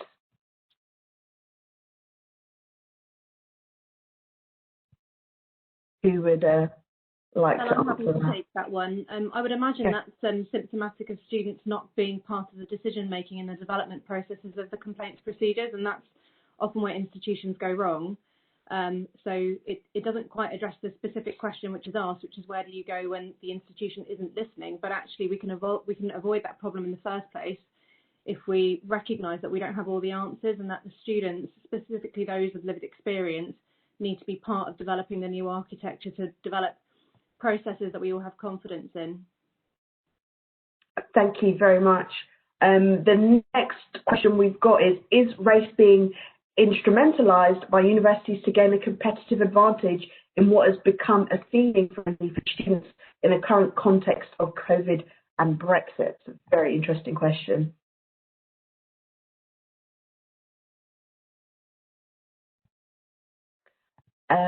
Ellie, would you like to? Yeah, I'm sitting here agreeing with you, Bella. It is a really interesting question, but I'm not sure that I fully understand it. Are we thinking in terms of whether the way that universities are talking about what they're doing to address racial disparity is being instrumentalised so that they can appear to be sort of, let's say, in line with discussions that are going on in order to attract students, or was the question meant in the opposite way? So I hope that I won't, unless I'm misinterpreting it though. No, I understood that to be the main thrust of the question as well. I think it sounds like pay lip service. Yeah. Okay. Yeah. Just wanted to double check before storming in. I think on one hand it's hard to say the motivations behind why a university might do something. I think we touched on this in the first part of the discussion with the other speakers, talking about sort of whether universities are viewed externally as very liberal, let's say left-wing places, when actually they're very conservative, was a really interesting point to this question. Ultimately, if that's the motivations behind it, then what we'll see is the policies and procedures in place not being kind of deep enough, there not being enough of a commitment to actually realise real change, which I think is what we see a lot. And if that's what's happening at the moment in response to world events such as COVID and Brexit, then we will see them come through in a way that doesn't embed any change over the next couple of years. I personally think it's hard to say whether universities as a whole are doing this. You can see from the presentations today that some universities have a real deep commitment to doing really, really good work here, not purely to attract students in a sort of like buyer's market. Whereas others, in terms of the statements that were put out during Black Lives Matter protest this summer, as another speaker alluded to, you can see it is sort of at a point of paying lip service. But if that's the starting point that some universities are at, there's no reason that we should say, okay, let's dismiss that and leave them behind on the more important journey that needs to happen now. If that's where some universities are, let's work to take them to the next step of a more embedded commitment to these issues. Thank you very much. And there was one final one, if somebody wouldn't mind going through it quickly. It actually came from the last session. Can you tell us what the reporting systems tend to be in higher education and what you think barriers to reporting might be? So I think that's just a general question of people speaking up about racism within the university structures. I'm happy to take that one. Thank you, Sherry. Colleagues. So I think there are a number of barriers, but in the just in the interest of time, if I just chart what I think some of the barriers are that I've experienced in the institutions that I've worked in. One is a lack of trust and faith in the process, and that's often because we haven't been transparent. We big institutions haven't been transparent enough with students about the pipeline in terms of submission of a report, who's going to be investigating, and also what information students will be privy to, and how they'll be supported throughout that journey of the complaint life cycle. The other thing is cultural. So whilst you might have processes in place, if you haven't supported that with effective staff development and training around anti-racism and the nuanced forms of racism, this morning, for example, from Ellie and Sherry, we've heard about a very particularly nuanced form of oppression, which perhaps the majority of staff may be less familiar with. Unless we're willing to invest in really effective staff development, then the investigators of the report process are not going to be able to deliver a fair outcome. There's much more work that needs to be done, and of course diversity in the panel and the investigatory team is fundamental to this, so we need to make sure we've got better representation throughout, and also bring students on board in the process where appropriate. We won't always be able to do it, but having students be part of panels is also incredibly helpful and supports that ambition of working with students as partners rather than just a tokenistic fashion. Thanks. I've got some background in hate crime, and as we suffer bad racism in the UK, and we have a lot of issues with people not understanding that because we're not people of colour, but it is systemic and it is in everything. So as you say, Zainab, that needs to be carried through in staff training. It needs to go onto the curriculum for everybody that's going out to work in the community. But also there's some work there for us to do to address with our community, because 95% of our community won't report hate crime. They don't even understand it is a hate crime because they're receiving them systemically 5-6 times a day. So there's a lot of work to go on there, and the government needs to invest in that, and so does everywhere else needs to invest in that from preschool age. Thank you. Howard, would you like to come back on that particular question? I mean, I agree with all of the points that Amy and Sherry have provided, and I just like to add that in quite a lot of cases, formal complaints procedures are not fit for purpose in terms of delivering the outcomes that students want when they speak up about their experiences of racism. Quite often, they're not looking for punishments and sanctions for individual actions and behaviors. What they want is kind of wider cultural change because it's about like their daily experiences, it's about their everyday life, and that's not necessarily these aren't necessarily outcomes that can come out of formal disciplinary procedures. You can't through that get the university to train staff and so on and so forth. So I think quite often that leads to a lack of participation from students' end with these sorts of procedures, and that's a deliberate choice that students make. Thank you very much, and thank you to you all on this second panel. I think putting both panels and together the information that we've got overall has been fantastic in terms of content, but given us a lot to think about. But I think one of the main things for me that has come out of all of this is that there is so much information out there. There are many specialists like yourself that understand exactly what it is that's going on, that have recommendations as to what we can do to change things. But there seems to be a vicious cycle when it comes to tackling racism in institutions that we go through again and again.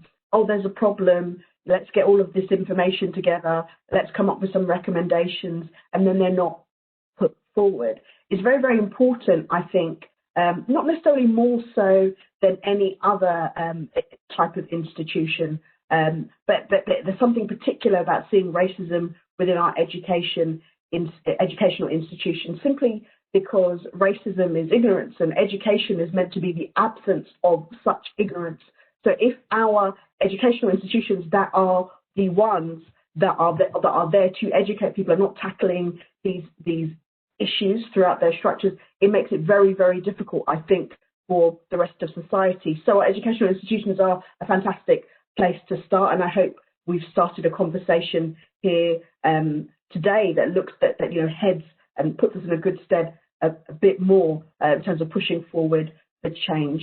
So thank you so much again to the second panel and our first panel again. You now have a 10-minute break before you come back for the next session, which will be chaired by Lord Sheikh. Thank you very much, everybody.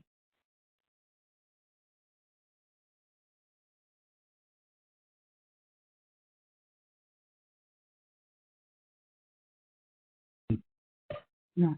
Okay. You're muted. Yeah. Whenever you're ready, Lord Sheikh. I'm ready.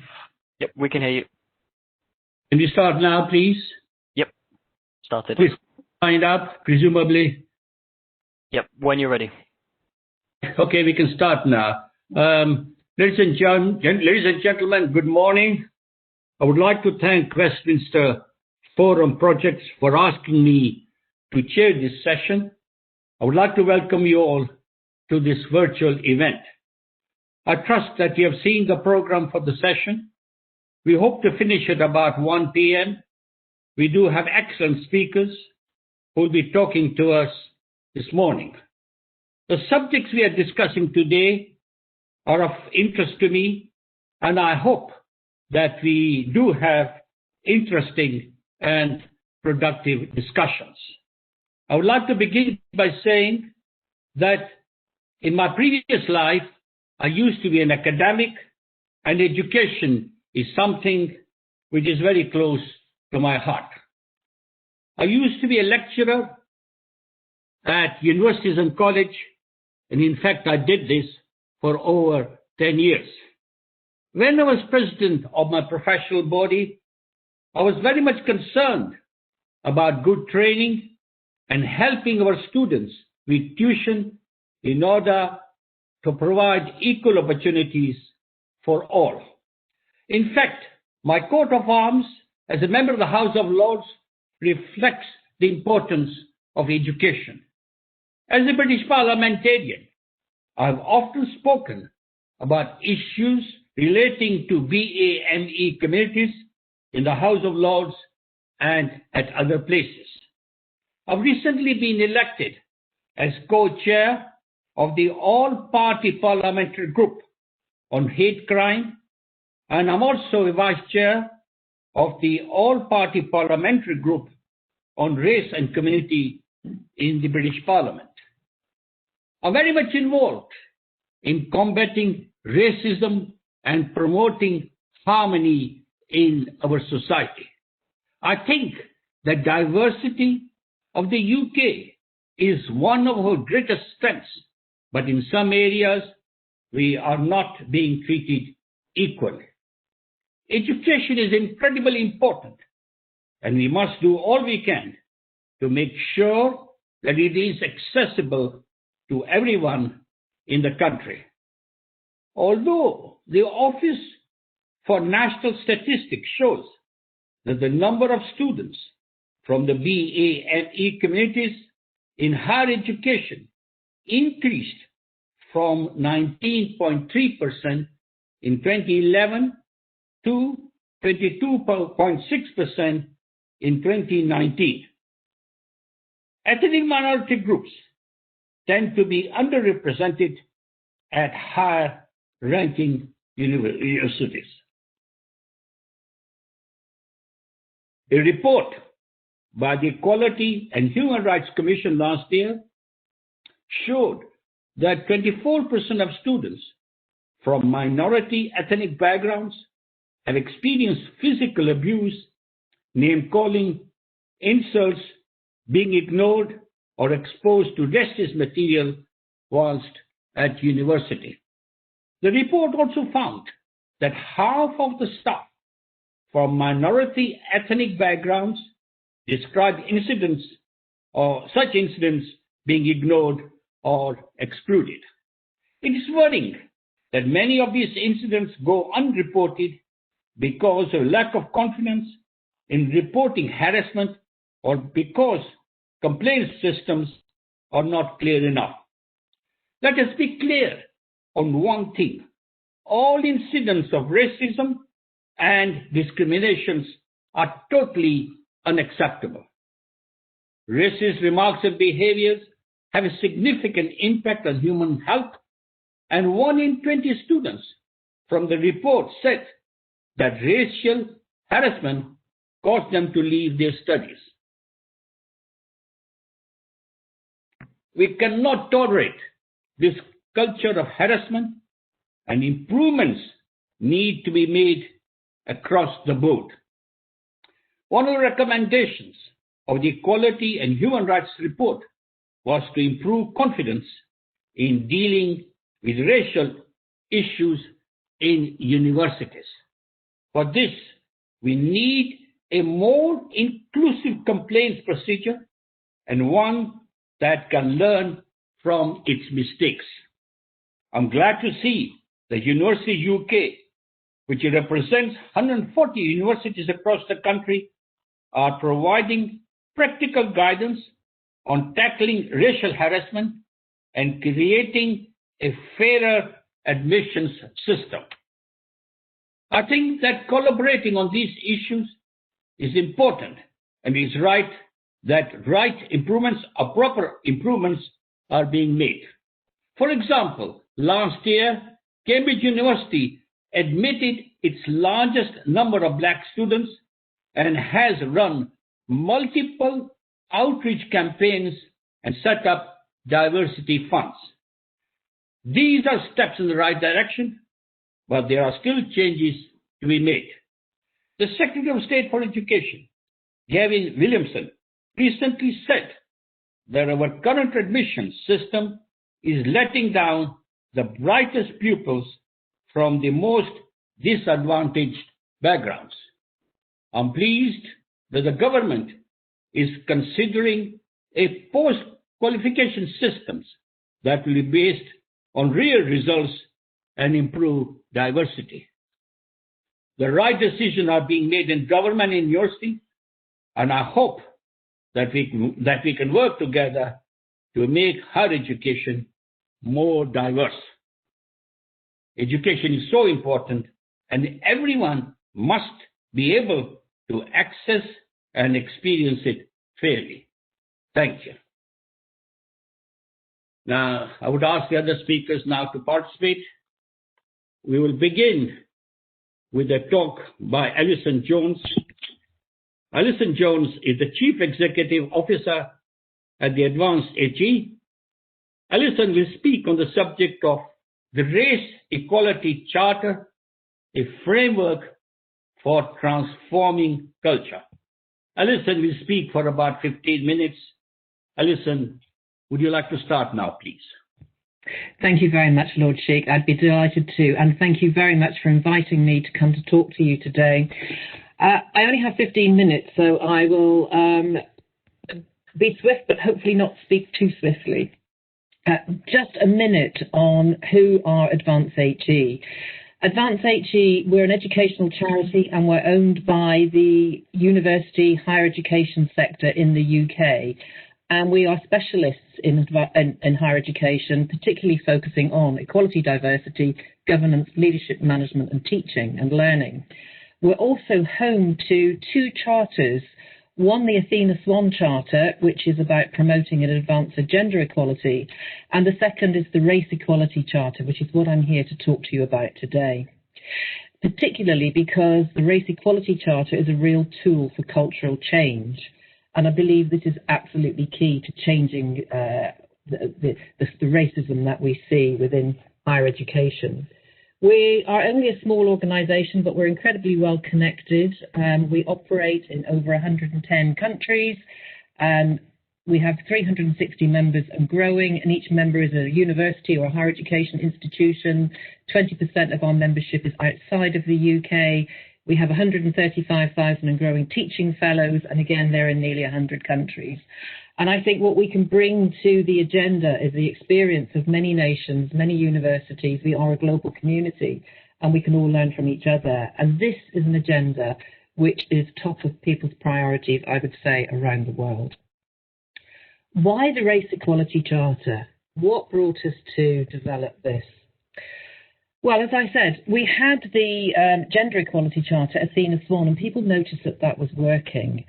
And it was also felt that the whole race issue was actually falling off the agenda and something needed to be done. There are many reasons why this needs to be done. I think this is a very stark set of data in front of us here, showing that students qualifying with either a first or a 2-1 degree, if you're white, over 80% of students will qualify that way. If you're black, less than 60%, 58% will qualify with a first or a second, or a 2-1. And we really didn't know why that was the case, but clearly something needed to be done. So this is where the Race Equality Charter came in, as it was developed using the experience of the Athena Swan Charter. I think the biggest reason for the success of the REC, as we call it, is the fact that it was we were called on to develop it by our sector and with our sector, and it was developed through consultation with the sector for whom it was designed. So we piloted and trialled it in 2014-15, and we launched it formally just 4 years ago. And I think in that 4-year period, I am very pleased to see that we currently have 75 members. That's 75 universities or institutions of higher education, and 17 of those have been awarded a bronze award. That may not seem very many, but I'll explain to you why it is significant. The REC's methodology is simple, but very rigorous and very robust. And it starts with collecting the data, really understanding what is going on in your institution in relation to race. And the data we ask institutions to collect will include things like looking at promotions, looking at recruitment, looking at grievances, looking at complaints. And Lord Sheikh, you said at the beginning about what we need is to move to a more inclusive complaints procedure. I would like to challenge you and say, if we move towards more inclusive higher education institutions, we won't need that complaints procedure. That's my goal. That's what I would like to see us all working towards. And we're seeing tremendous take-up now of institutions doing that. So you get your 3 years data, you look at it, what's it telling you about issues and challenges? You identify those issues and challenges, and then you check that out with staff in your institution. You consult on those challenges, you consult on potential solutions to those, and you use all of that material and insight and intelligence and experience to build a very smart action plan for change in your institution. And you're allowed up to 3 years to build this plan, okay? Now, not all institutions do that. Many can do it in a year, but we realise to do this properly, it takes time to consult and involve people and really, really understand the issues. Part of the process is, when I say we ask people to do this, it has to be led by a self-assessment team, typically 14, 15 members of staff, diagonal slice across the institution. At least 40% need to be BANE staff, and this team will work on conducting focus group surveys, analysing the data, consulting and developing the action plan. It must have support from the top of the institution, and this group has to be chaired by a senior member of staff.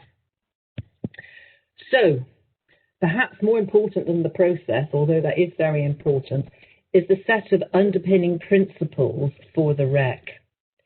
This underpins everything that we do and believe in, and we ask institutions to sign up to these to show that they will also support and they believe in these as well. And we recognise that racism is not necessarily the overt stuff that you see. There are lots of isolated incidents in everyday situations.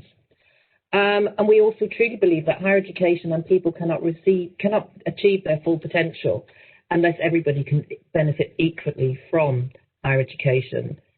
And the whole focus of the REC is on institutional culture change. And by that, we're talking about how we do things around here, how we behave in everyday life in our institutions. Critical to understanding and doing this work well is recognising that the BANE staff are not a homogenous group. definitely not a homogeneous group. I think many people understand it's for statistical reasons that this often gets clustered together, but we're very keen that any work on the REC also looks at the intersection of all of the identities within the main group and with any groups we're dealing with in terms of diversity. And I think what these principles did was take a lot of academic theory, because the work on this started in 2008, to translate it into something very practical. In terms of the REC, you can qualify for a bronze award, which shows you've got a very robust action plan, you've done the right analysis, you've got smart actions. You can renew your award, which recognises ongoing commitment and some achievements against some of your actions.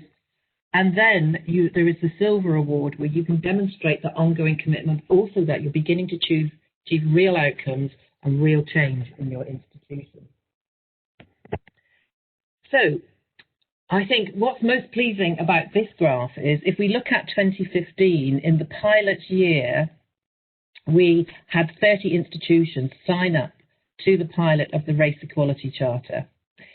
2016, we saw a further 5 join the programme, but if you look more laterally, 2019 and 2020, you will see in the last 2 years, additional 30 institutions have joined up voluntarily to undertake the REC.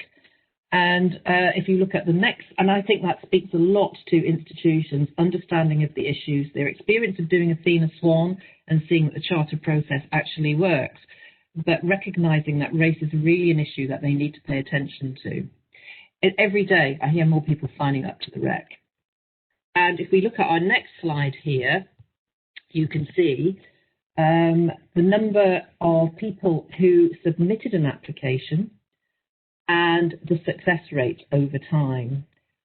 And so if you look at in 2015, for example, you can see that whilst 30 institutions signed up in that year, 21 submitted, and out of 21, 8 were successful, 38%.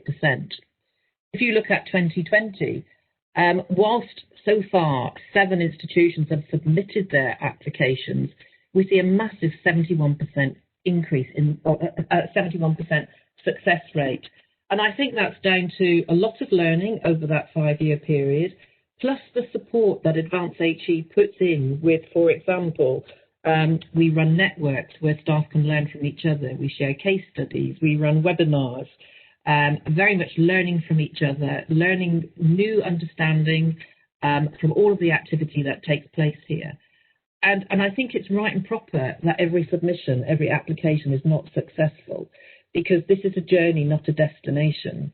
And if everybody got it who applied for it, then it would be too easy. We're very keen that we reduce any kind of administrative burden on this, but you cannot find a substitute for the rigour and the understanding necessary to achieve the Race Equality Charter. So if we're looking on, what kind of things does the race equality analysis identify? What kind of actions does it lead to? So I've got 3 institutional case studies here that I'd like to share with you. So let's look at institution A. So this institution, this is a submission for a bronze award for which they were successful. And these are examples of some of the challenges that they discovered through their data and qualitative discussions and analysis. So there are some racial injustices which are obvious, and you don't need to be trained to see and understand what has gone wrong there. You can see from the picture on the slide here. But there are other, not isolated, there are other everyday incidents. And what their analysis discovered was that the knowledge and understanding and the confidence of many managers to both recognise and, more importantly, respond to race-related grievances just was not there. People were frightened. They weren't quite sure how to go about it. They were frightened about getting it wrong. And some of the instances were not even recognised as racism. So that's the challenge. What's the action? Through consultation, it was proposed to run specific training and also, very interestingly, reverse mentoring, which is found to be a very powerful tool in terms of bringing about change. The next example from this institution is a much more better understanding and awareness of microaggressions. This clearing up was a very clear issue. And as this was an arts-based university, Their action was to tackle it in an arts-based approach in a way which spoke to the community. And so a university-wide art-based project focusing on microaggressions was developed and distributed and implemented across the institution. And this, again, is understanding the culture, understanding how people operate, and it's also a way of getting people to engage. The third example here is, of course, the race pay gap was identified. And so a pay group under the leadership of a Deputy Pro-Vice-Chancellor for Equality, Diversity and Inclusion was established. And many of you might say, well, okay, so you set up a group to do something. That doesn't sound like very much. I agree it's important. It's good to do this if it leads to action and change. This is an institution putting their action plan into place, and we look later on to see what impact it's had. But none of these things would have been identified, and none of these actions would have been put in place without that REC analysis and that signing up to the REC at the very highest level. And that commitment is to say, when we find things, we will take action and we will change things. Case Study B is an institution who is submitting their application for a renewal. And what they'd identified in their original application was that Black UK 18-year-old students weren't really applying to this institution, and they wanted to grow the numbers of Black students who would be applying. And they identified, as you can see here, 5 actions. And the important thing about the REC is it demands, it requires systemic change. And therefore, that requires a set of systemic actions, looking at structural barriers which are in place. So they went outside of the institution, targeting schools with high BME populations. They changed their admissions to take into account contextual advice. They appointed a dedicated BAME student sabbatical officer. And again, they set up networking between students and staff. And this is my graph. It's not particularly accurate, but you can see that they almost doubled the amount of Black students applying in a 5-year period, which in terms of the numbers was a significant achievement. And if we look at an application which is looking at a renewal or potentially getting a silver... Alison, I'm sorry to butt in. Alison, please wind up. Your time is over. So please, would you mind, please? I'm sorry to ask you to do this. Please do that. I've got 1 minute. I start at 11:07. So what you can see from this slide here is a range of actions which actually have achieved in themselves outcomes. And I think the really interesting one here, I'll let you read them, is if you put a BAME person on an interview panel, you see a positive relationship between diverse panels and the BME hires. Just to conclude, what I would say is this is Lord Simon Woolley, Operation Black Rope founder. He spoke to us in May and gave us a real call to action. And what I took from Simon, who's been working in this area for 25 years, is we have to rethink ourselves, we have to rethink what we do, and we have to rethink what we know. He made us change. We've got 8 actions. I clearly haven't got time to share them with you, but they'll be on the slide afterwards. I leave you with that call to action in the way that Simon left us. Thank you very much.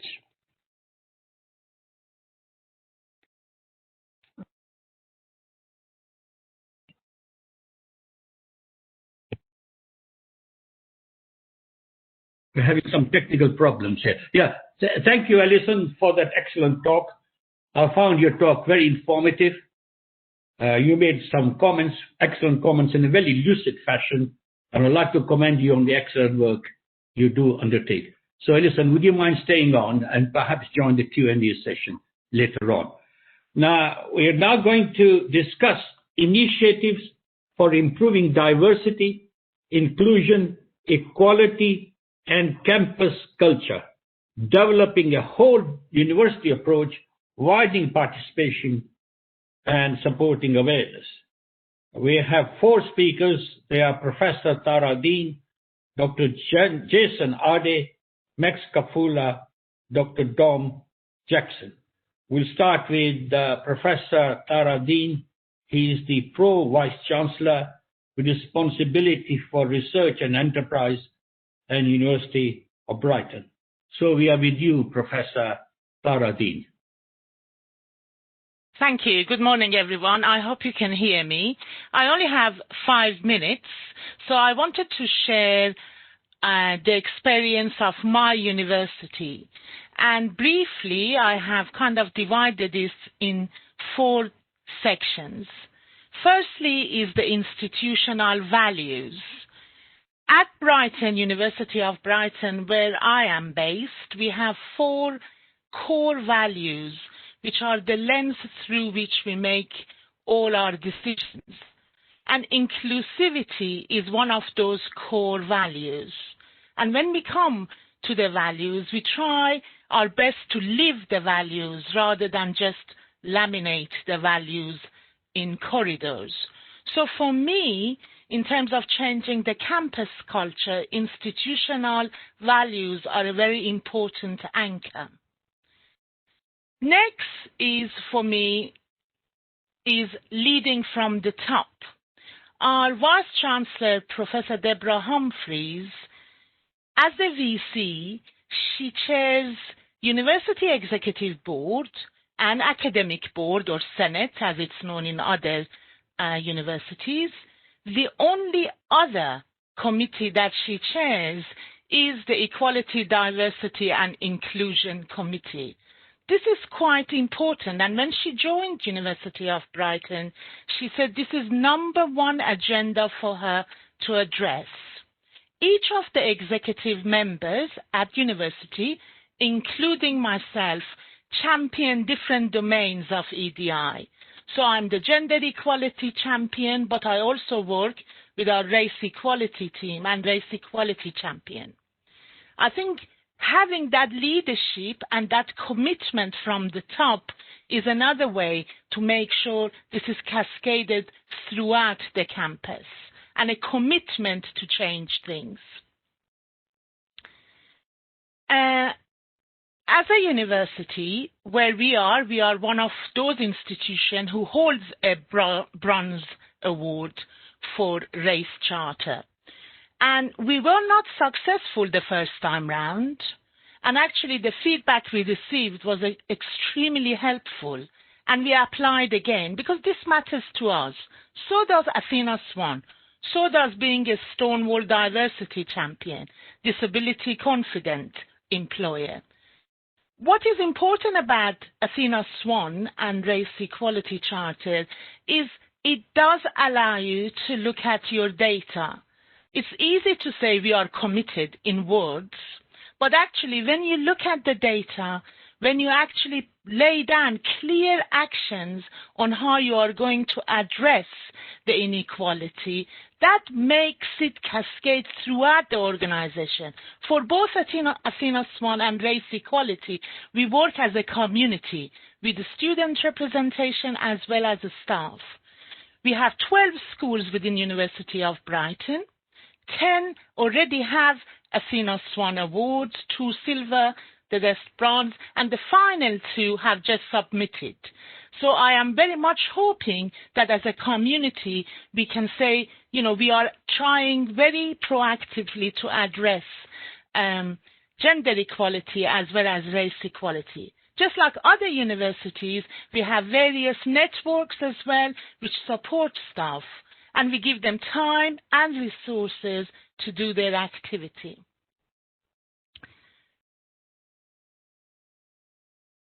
Oops, sorry. My final point is around raising the profile. Don't make this a conversation that you only have across the campus at set times. Make this a conversation that you have throughout the campus all the time, and celebrate diversity. And my final 3 image slides show some of the ways we celebrate different type of diversity within my university. So to start with, we do a number of activities across the campus, whether it is Black History Month, whether it is book launch, whether it is exhibition, addressing the curriculum. All of those activities happen throughout the calendar year at the university. Equally, for gender equality, we try to address it throughout the year.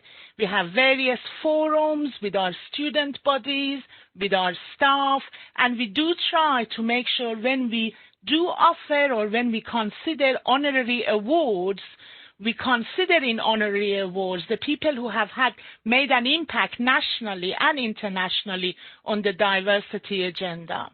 And finally, of course, within Brighton, I'm trying to go to the final slide, is we also celebrate the LGBTQ communities. We have a dedicated center for gender and sexuality studies, and the work we do with our alumni, with our honoraries, is absolutely phenomenal within the city. So these are the thoughts that I wanted to share with you as what we do across the campus community to change the culture. Thank you. Thank you, Tara. I've noticed the various activities at your universities, and I'd like to comment on what you do. One point I noted, and I've written it down, use the word, we should celebrate diversity. Thank you for the talk. Our next speaker is Dr. Jason Ardy. He is an associate professor in sociology in the Department of Sociology at Durham University. So we are with you, Dr. Jason. Please go ahead. Thank you, Lord Sheikh, and good morning, everyone. I hope you're all keeping well. Tara, thank you so much for your comments. They're really useful. And Alison, there were some fantastic comments there to kind of really pivot from and just kind of add to and complement what's already been said. In terms of kind of initiatives for improving diversity and inclusion, I think, as I've kind of always stated, there's been a lot of work happening, particularly in the last 5 or 6 years, in terms of mobilizing this agenda within higher education institutions. And I guess, the event this year kind of, I suppose, really key and meant that this issue has kind of really been felt in terms of race equality throughout the sector, and in more particular, the dearth of kind of opportunities available to Black and ethnic minority people going into academia. So what we've seen are initiatives around the Broken Pipeline by Leading Roots, for example, led by Paulette Williams and Chantal Lewis, particularly around the dearth of opportunities presented to Black and ethnic minority individuals to enter the academy and become academics. So as of 2016-2017, we know that just over 15,500 PhD studentships were awarded, but only 30 were awarded to Black Caribbean PhD doctoral candidates, which in itself is very disappointing and completely contradicts the fact that just under half the university student population within the UK are from Black and ethnic minority backgrounds. So there's a significant disconnect to the amount of individuals going to university from ethnic minority backgrounds and the amount actually going through the pipeline into the profession. I think in terms of inclusion, we're looking across the intersection and we're seeing varying aspects change continually. But I think the thing that's most important is really ensuring that the interventions we have are sustainable, and that becomes a really important thing. So how are institutions financing, investing, developing strategic interventions to ensure that this work is sustainable? And, to allude to some of the points that Alison articulated really well earlier on, interventions like the Race Equality Charter become really beneficial and really pivotal in how that work is cascaded. But I guess more importantly than that, it's thinking about institutional-wide approaches and think about how we really unpick threads of inequality within higher education tapestry. And they are deeply entrenched and they do manifest themselves through aspects of culture. And what we need to interrogate is, how, I think there's a resting of laurels and a comfortability that kind of ensues when we kind of think about where we are from where we've been. But there is still a lot of work to do in terms of campus cultures, in terms of creating space of equality. Only last week we heard about the incident with regards to the racial profiling of security guards of a student at University of Manchester. And we know of several instances across the higher education piece of where these kind of things happen. So in terms of kind of thinking about whole university approaches, it is important that that governance comes from leadership in terms of how they think about these issues. And there needs to be an investment, not only from a fiscal point of view, but from a human point of view. So the labour of race equality work often is cascaded down towards Black and ethnic minority people, and often this labour is unremunerated. So it's important that we recognise but there is a labour and a tax that comes with that, and we engage in a collective responsibility to really not only engage in this work, but different kind of structures. I think widening participation interventions across the intersection remain important. I think it's important that we continue to take examples from outside of the sector in terms of thinking about better institutions that do this work better, potentially. I think it's also important to celebrate some of the things we have done well within the sector and recognise the successes that we have made.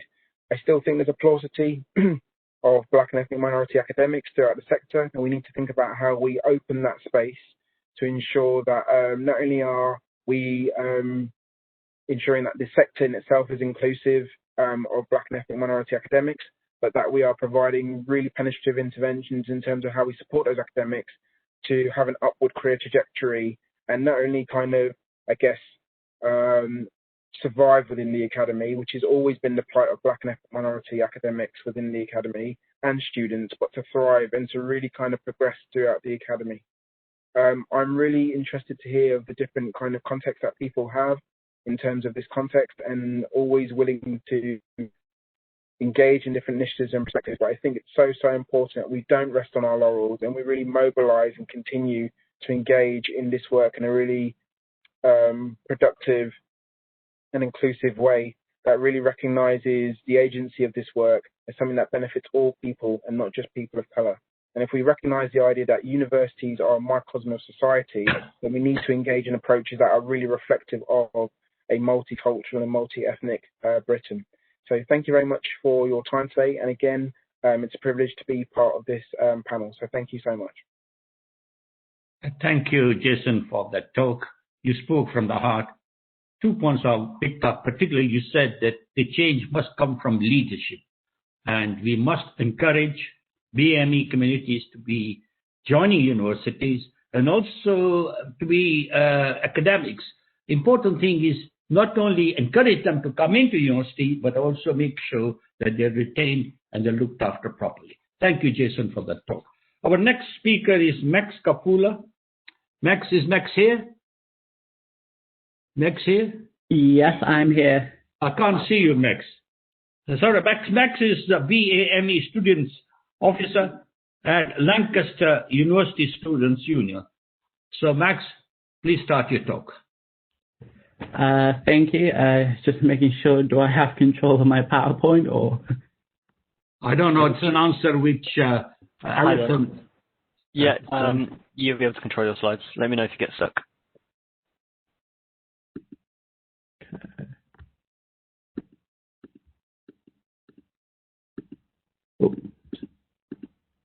On the left-hand side, you should see a panel. Yeah, okay. Perfect. Okay. So, hi everyone. My name is Max Kapula, and I am the part-time Lancaster Students Union BAME Students Officer. And I'm here to provide some of the initiatives that I have brought about throughout my university and my students union and the impact that it had.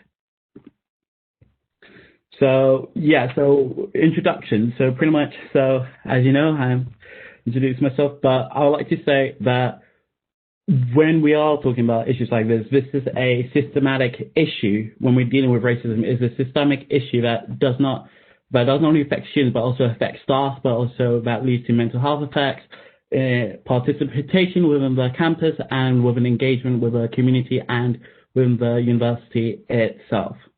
And these are the initiatives that I brought in or planning to, and I would highly recommend that other institutions should do the same. So when we are talking about diversity and equality, we need to look at what are the systemic issues. So one of the systemic issues within equality and diversity in higher education is there's a lack of representation within the diverse and cultural community. There's this idea of marginalization of groups. There's lack of awareness of what the actual community is and how the best to approach it. And in addition to this, there's a lack of employment of a truly cultural and represented staff. And I'd like to bring back to this whole nation of the BAME community. What is BAME? What do we define BAME? Like, in addition to this, what do we define as Asian? Are we talking about Indian, Chinese, Bangladeshi, Sri Lankan, Malaysian, Thai, Taiwanese, or Japanese, who are we calling Asian? And this is the thing about marginalization of groups, because we are marginalizing groups and it eventually becomes just more of a tick box exercise. And how does this affect students? So this is, like I said, this feeling of being left behind, and it's like a acknowledgement because no one really knows what the BAME community is or what issues they're properly addressing. In addition to this, what I mentioned, my point of what is Asian students that I've been told have felt like they've been forced to or to join another particular society on campus that even though may not be who they are identity, but that's the best thing they have on offer. And not only is that wrong, it's actually affecting mental health, feeling that they need to be, they're seen as someone's different. Their identity is essentially been taken away by the university in some sense. And therefore, this leads to a lack of safe space for BAME students to actually talk about the issues and talk about the issues that they're addressing. And without the provision of safe spaces, how can we guarantee that the students are guaranteed protected by the university as well as the students' union?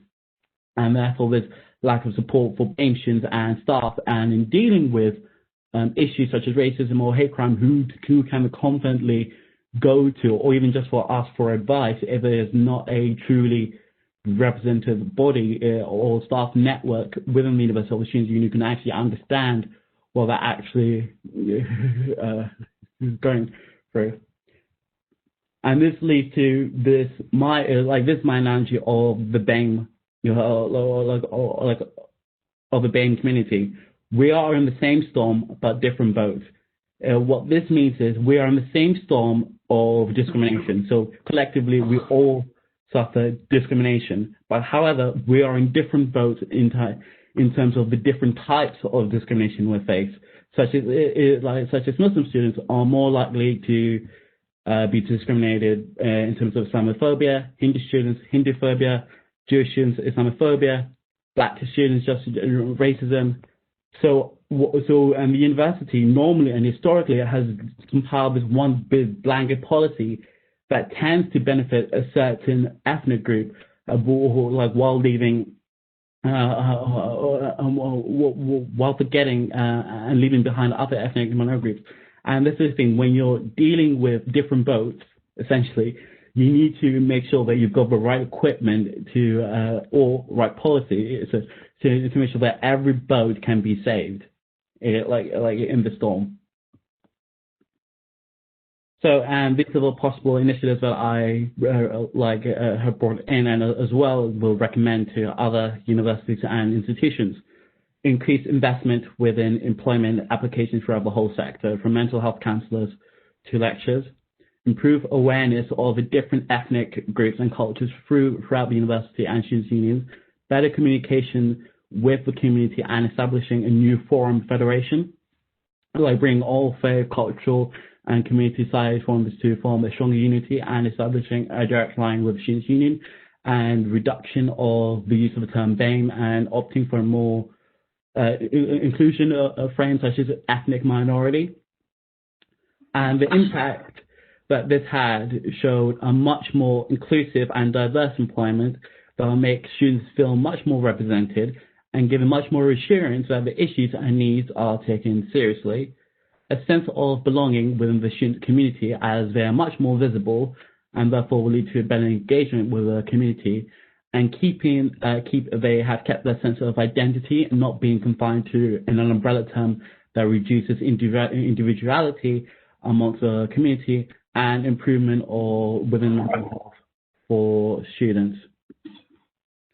So while looking at inclusion and campus and culture, the systemic issues that I have identified this is lack of dedicated safe spaces. There's a lack of dedicated BAME mental health provisions. There's lack of resources and investment within forums and societies, and there's lack of awareness of cultural issues, and there's so many types of microaggressions that are faced within the whole student community.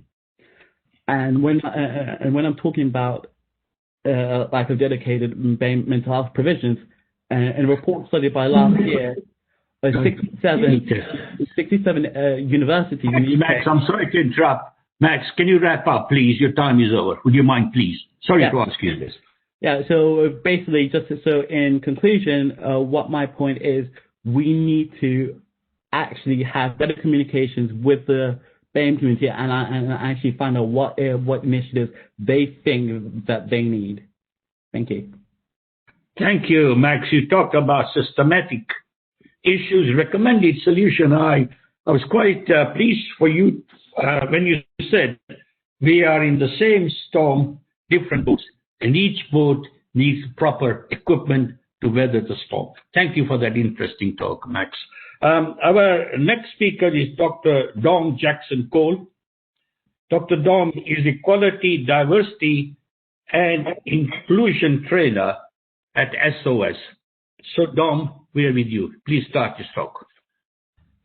Hello, everyone, and thank you very much for having me. So what I thought I would add to this is to talk about the role of training in addressing racial discrimination.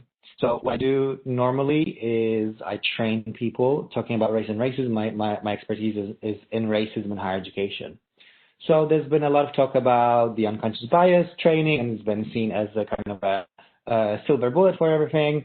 But as of recently, various research has shown that it actually has very little effect on changing the behavior, our behavior. So is it of any value at all? Well, we need to understand what is actually unconscious bias and implicit bias.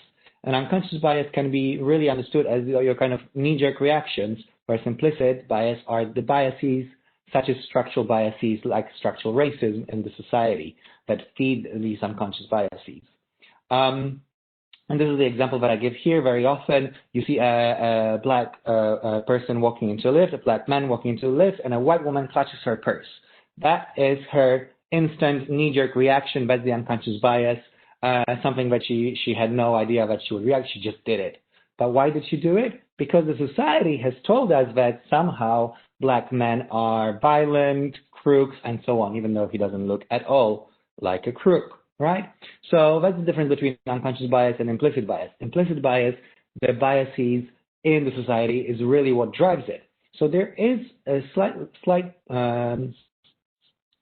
place for unconscious bias training. But if you look at this picture, it really shows how unconscious bias works. Look at this picture. What you see is circles moving, probably. They won't move for everyone, but they will move for most of you. If you try to focus on one point, you can stop it from moving. But as soon as you lose your focus, it goes back to moving again. And unfortunately, unconscious bias training often works on trying to focus on the bias rather than underpinning messages. So what we should argue in our training is that we should change those structural messages that we're having. So to use the analogy of this image, it would not be about focusing on the image, but actually changing what is underlying this, kind of straightening out these lines. And therefore, there wouldn't be any movement. Your brain wouldn't be jumping to the conclusions of something that is happening, but it thinks is happening, but isn't actually happening. Okay? So, unconscious bias is only useful partly in training. The concept of saying that it happens to even good people, but what we really need is training on implicit biases. So, on the hegemonies, on the structural powers of racism, sexism, ableism, and classism, and so on. And that training should really be strategically built into specific initiatives and action plans.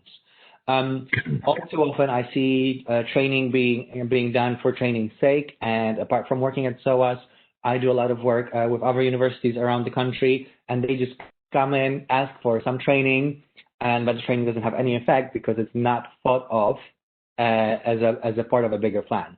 And that training should be delivered to specific audiences, delivered in departments, to managers, to academics, rather than generic open audience sessions. Because those generic sessions, they will only raise your awareness of the issue. They will not really start making the changes. When you start working with departments, with specific functions, that's when you can start thinking about policies, procedures, and practices. And that's the last point on this slide, is that those solutions have to be concentrating on the systemic, on policies, procedures, practices, rather than on the behavioral management, because our behaviors, our human nature is hard to change. So it needs to be forced by forcing the policies. So just to give you an example, what we did at Inclusive SOAS. So we did a 2-day compulsory initiative for all teaching staff by department. The first day was about training on racialized biases, so that's the implicit bias, decolonizing the curriculum, empowering pedagogy, and inclusive assessment. And in day 2, what we did, we looked with every single course on analyzing and mapping out their teaching and their assessment and redesigning their assessment, making it more diversified, making it scaffolded throughout the entire program, looking at the whole program approach. And we looked also at their teaching. So, for example, changing their teaching plans and so on, teaching lesson plans and so on. So that's just an idea how inclusive training can be used in a way that works well in trying to make a change in the institution. Okay, and that's 5 minutes, so I'll stop there. Thank you. Thank you, Dom, for telling us about the marvelous training programs you're undertaking. I think these programs are very essential. Now, we got about 15 minutes. We got some questions being sent to me. I'll take up a question, which is, Lady Sheikh? No. The part should they be led by black communities? Okay, what go on? I'm sorry, I'm getting a bit jumbled up, these questions. I'm trying to. Yeah, the question, which is from Randall Whitaker. The question is, should race equality initiatives be designed and led by people in whose names these are being developed? Should they be designed and led by people in whose names these are being developed? Alison, thanks very much for joining me, by the way. Indeed. Now, who would like to take that question? Should they be designed by people? Okay, we are with you. Go ahead, please go ahead. Max. Yeah, definitely. As one of the mainly who's still a student here in this conference here, I'm still doing my undergrad studies. Yes, I do believe students should be at the forefront designing policies and actually campaigning for this, because we, as students and as ethnic minorities, we know what we are more going to face. We know what we want. So therefore, it is in the universities and students' units' interest to actually listen to us and rather create a policy that, without no consultation or this idea of white favorism, thinking that they know well to go for us, essentially. And this is what I said, and like I said, mentioned in my talk earlier, this lack of awareness of what actually affects the BAME or the BAME community, or what is actually the community itself in this. And if we create one blanket policy, sure, it might benefit some ethnic groups, but it might not affect the others. So I think it's wise that all students should have to say on what policies are being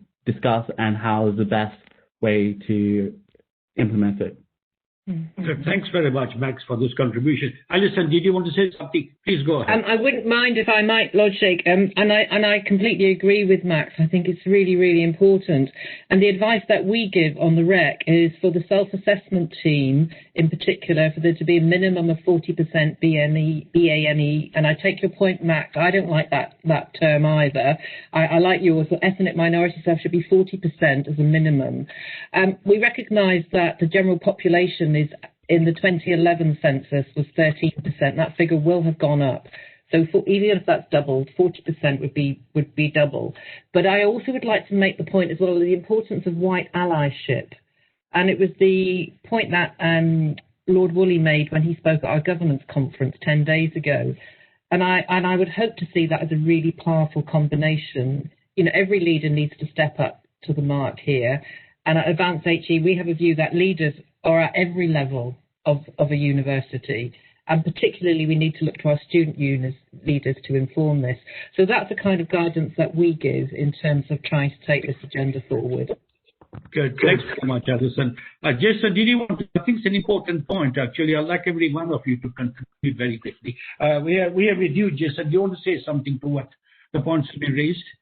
Yes, I just think that in terms of, just to kind of add on what's been said, I think that it is important that we kind of think about what white allyship looks like in my view. And the reason why I think that's an important kind of cornerstone to pivot from is because I think that the conceptualization of white allyship has been redefined, particularly in the wake of the events this year, and kind of an enforced period of reflection in terms of, I guess, lockdown. And I think in terms of how we think about white allyship, I do think that there's always been often a seasonal approach towards white allyship, which is kind of been a dip your toe out kind of thing. And I think what we're seeing now is a shift towards something that's a bit more, I guess a seasonal commitment as opposed to dipping in and out. And I think that's really, really important going forward, because that allyship is needed, and that kind of idea of really dismantling the idea of the active bystanders become really important. So those new conceptualizations are really important going forward. Thank you, Jason. Dom, as you're involved in training, would you like to contribute to what's been said so far, please? I'll build on what Jason said. So in the training that I provide with colleagues, we talk about even more than just allyship. So yes, there's an important role for allies, but it's a limited term. There's a term that takes even further, which is anti-racist accomplice. And accomplice, obviously, people think like, oh, that's a bad thing. But you're actually accomplice because you're fighting the system, which is inherently racist. And so it is. Some people may take their fight even further, and they want to be more than just allies. They want to actually start identifying with the cause, even though they're not on the receiving end of it. But they are willing to sacrifice a lot for the cause. They're willing to sacrifice their health, their well-being, their job as part of their jobs, and so on. So there's a lot that we can do. There's a whole range of attitudes that we can have towards this, and but it starts with raising the awareness of actually that there is a problem, that there needs to be something done about it.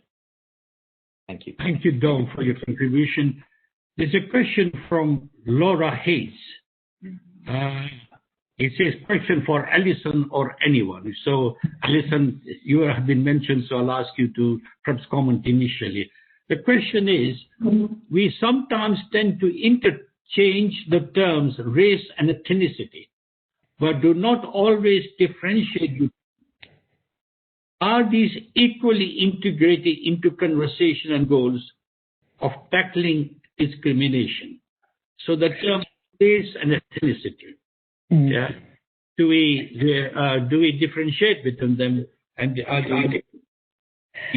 well, I think in terms of this question, I would defer to both Jason and Max, because, this is an ever-developing field in terms of knowledge and understanding, and I have sympathy with the person. I don't like the word BAME. It's really like putting people in a box. And I heard Max earlier say that he thought ethnicity, or maybe it was in the an ethnic diversity. So in terms of the language around here, in our own race awareness session training last week, there's a whole plethora of language which is okay and not okay to use. And I suppose for me, this is part of what creates barriers and makes people frightened that I might get the wrong language. What I would like to hear is what Jason and what Max think. That would help me. And then I just want to get on and do things. For me, it's all about action. And if using the wrong language kind of excludes or stops action, then that concerns me. But I think this is a tricky question, and I think we're still working out the answer. But, Jason, Max, Dom, the earlier speaker, what do they think? Yeah, personally, I would prefer, because I do understand that, like Alison, like this use of language, no one wants to be saying the wrong things, even though well-intentioned, and there's stems through the use of microaggression and through micro invalidation or also without them knowing it.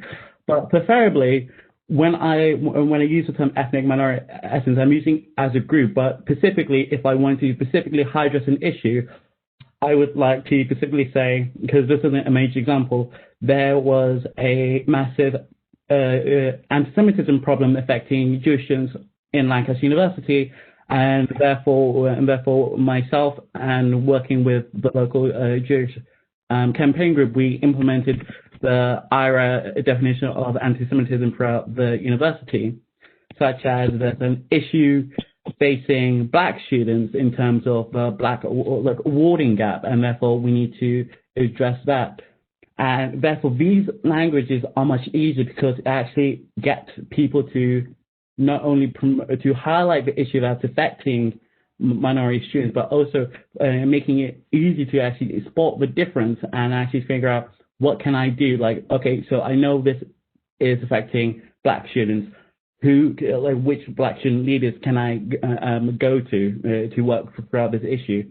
So I think this is that type of language and mentality is the best way to go. Like, even though I do agree, some critics might say if you single out an ethnic minority group, that might be racist or discrimination, but it's better than actually collectively grouping and marginalizing every single group in together and saying just blanket policy what this is, because A, you're not solving the problem, and B, you're just and you're pretty much like insinuating and implying that everyone suffers the same type of discrimination, which is not the case. Sorry, Jason, did you want to come in on this one? Yeah, I'll come in really briefly because I'm keen for everyone else to get to speak as well.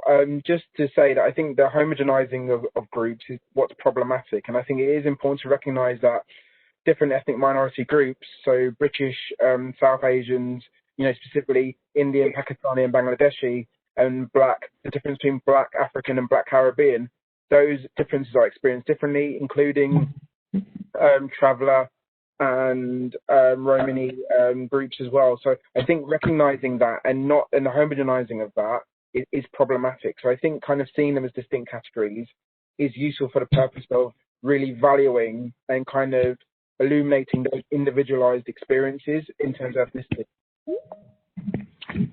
We've got about a minute left, and I wonder if Dom wants to come in on this issue. Dom? No, I think everything's been said, so if there's time for another question or anyone else. Please. Well, we haven't got much of time because we are coming to the end of our session.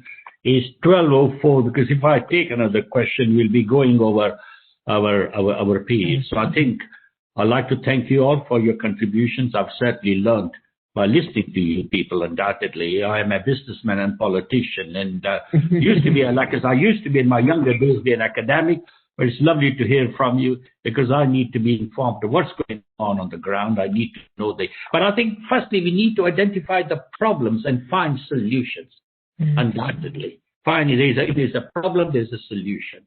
It's very, very important that we have diversity, we have encouragement. I used to be chairman of a company. I used to employ, I was a chairman and chief because I used to employ over 600 people. And I always took people on their merit. It didn't really matter what color they were, what sex they were, what gender they were, undoubtedly, or they were because you have to treat people on their merit. And let's get away from the stereotyping. Stereotyping is totally wrong. Let's take people on their abilities. But each person should be given the chance to flourish, to flower. This land, I came here, I'm a son of a refugee. I believe this country is a land of opportunities, and there are opportunities for everybody. It doesn't matter what your background is, what is your color, what your religion. So I think every one of us, every student, everybody should be given the opportunity, listened to, and be given the best training. So on that score, I think I'd like to bring this session to a close. Thank you all. I think we are having a break, Helen, for about 5 minutes. Is Helen there? Anybody from the yes, we'll break now and resume again at 12:10. Thank you. Okay, very good. Thank you. Goodbye. Goodbye, everybody. Thank you. Just have a quick cup of tea or coffee. Thanks indeed, all of you. Bye.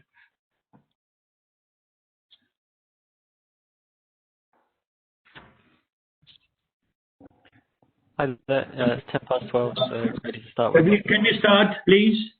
Yep. Is everybody? I think I can see all the speakers are here. So welcome back. Now we're going to start the second part of this session. We're going to talk about best practice in handling student complaints, duty of care, staff training, and managing reporting data. The speakers are Professor Randall Whitaker, John Harris, Georgina Calvert-Lee, Dr. Leani Kayali. So we'll start with Professor Randall Whitaker.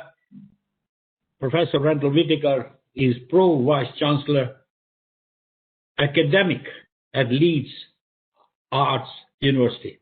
So we are with you, Professor. Can you start your talk, please? Thank you and good afternoon from Leeds.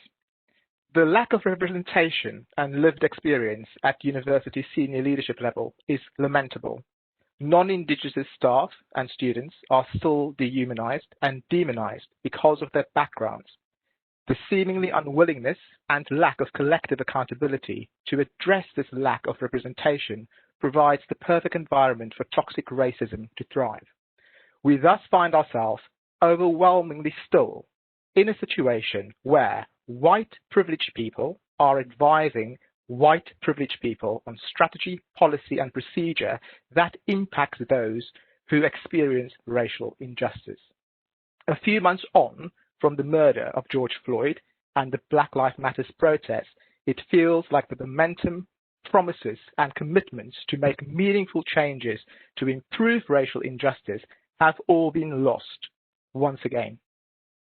The hypocritical and superficial statements issued about addressing racism during the summer and accompanying ill-considered action plans are now already left forgotten, dormant on public websites.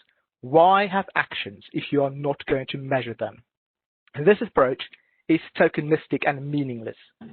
People seeking equitable and social just opportunities have heard it all before because their life experiences have been tinted with injustice. Senior leaders must do the work. Make the significant structural changes required for your university to become equitable and socially just. Lead through your actions.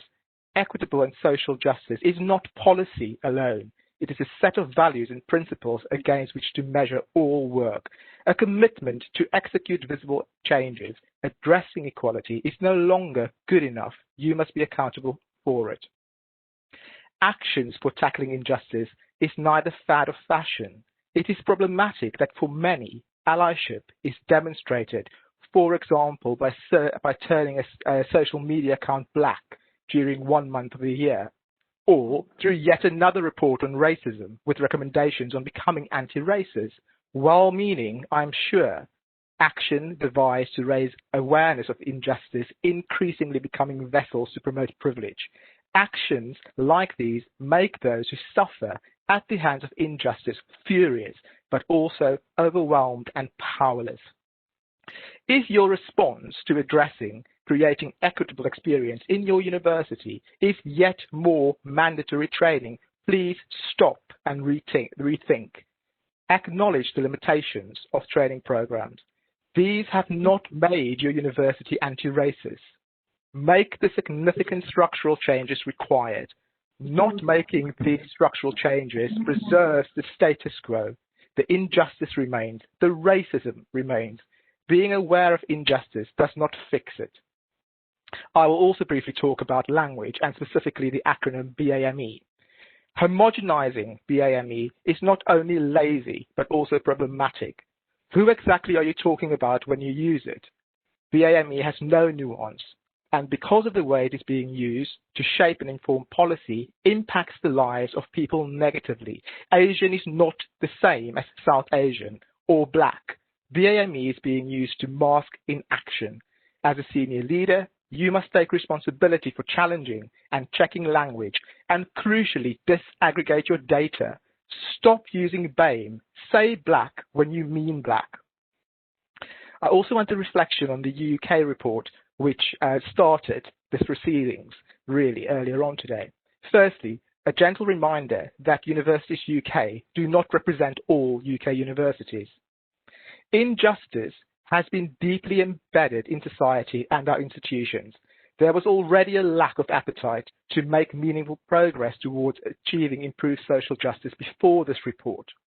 And we now risk this report being used to explain away further inaction for future generations, just like similar reports on racism in the NHS, the police force, and in prisons. Let's stop calling this report a significant step forward or a catalyst for change. The Equality Act has not stopped discrimination. This report and its recommendations won't do that either. As a senior leader, you must not use this moment as an excuse. You have influence over financial modelling and resource allocation. Do not be silent or defensive about injustice. Be sincere, honest, and transparent about where you are, where you need to be, and how you will get there. Now is the time for you to use your platform to take meaningful action to create learning opportunities that are equitable and socially just for all. Thank you. Thank you, Professor. You stressed the importance of language. I think I would agree with you. And also what you said in the end, let's take meaningful action. So that's indeed, thanks indeed for those comments. Our next speaker is John Harris. I'm sorry, I beg your pardon. Lady Sheikh has corrected that. James Harris. I'll repeat, James Harris. James is president of Union of Jewish Students. So James, the floor is yours. Thank you, Lord Sheikh. And I guess just as a disclaimer, as a Jewish person, I don't necessarily feel that it's appropriate to discuss other specific forms of racism. So I will be discussing my experience of anti-Jewish racism, specifically, obviously anti-Semitism. But of course, the principles that I think I'll be discussing today can certainly be applied to other forms of racism as well. And again, as Professor Whitaker just alluded to before, racism should not be homogenized. So next slide, please. So first, I do think it's important to define some key terms and ideas that I'll be discussing. And the first is that racism in general and anti-Semitism specifically is not just the herding of a minority into concentration camps, such as what occurred with Jews and the Nazis during the Holocaust. And one of the key findings of the Stephen Lawrence inquiry of 1999 was that manifestations of racism can and often are presented as more implicit, almost dog whistle, unwitting discrimination. Next slide, please.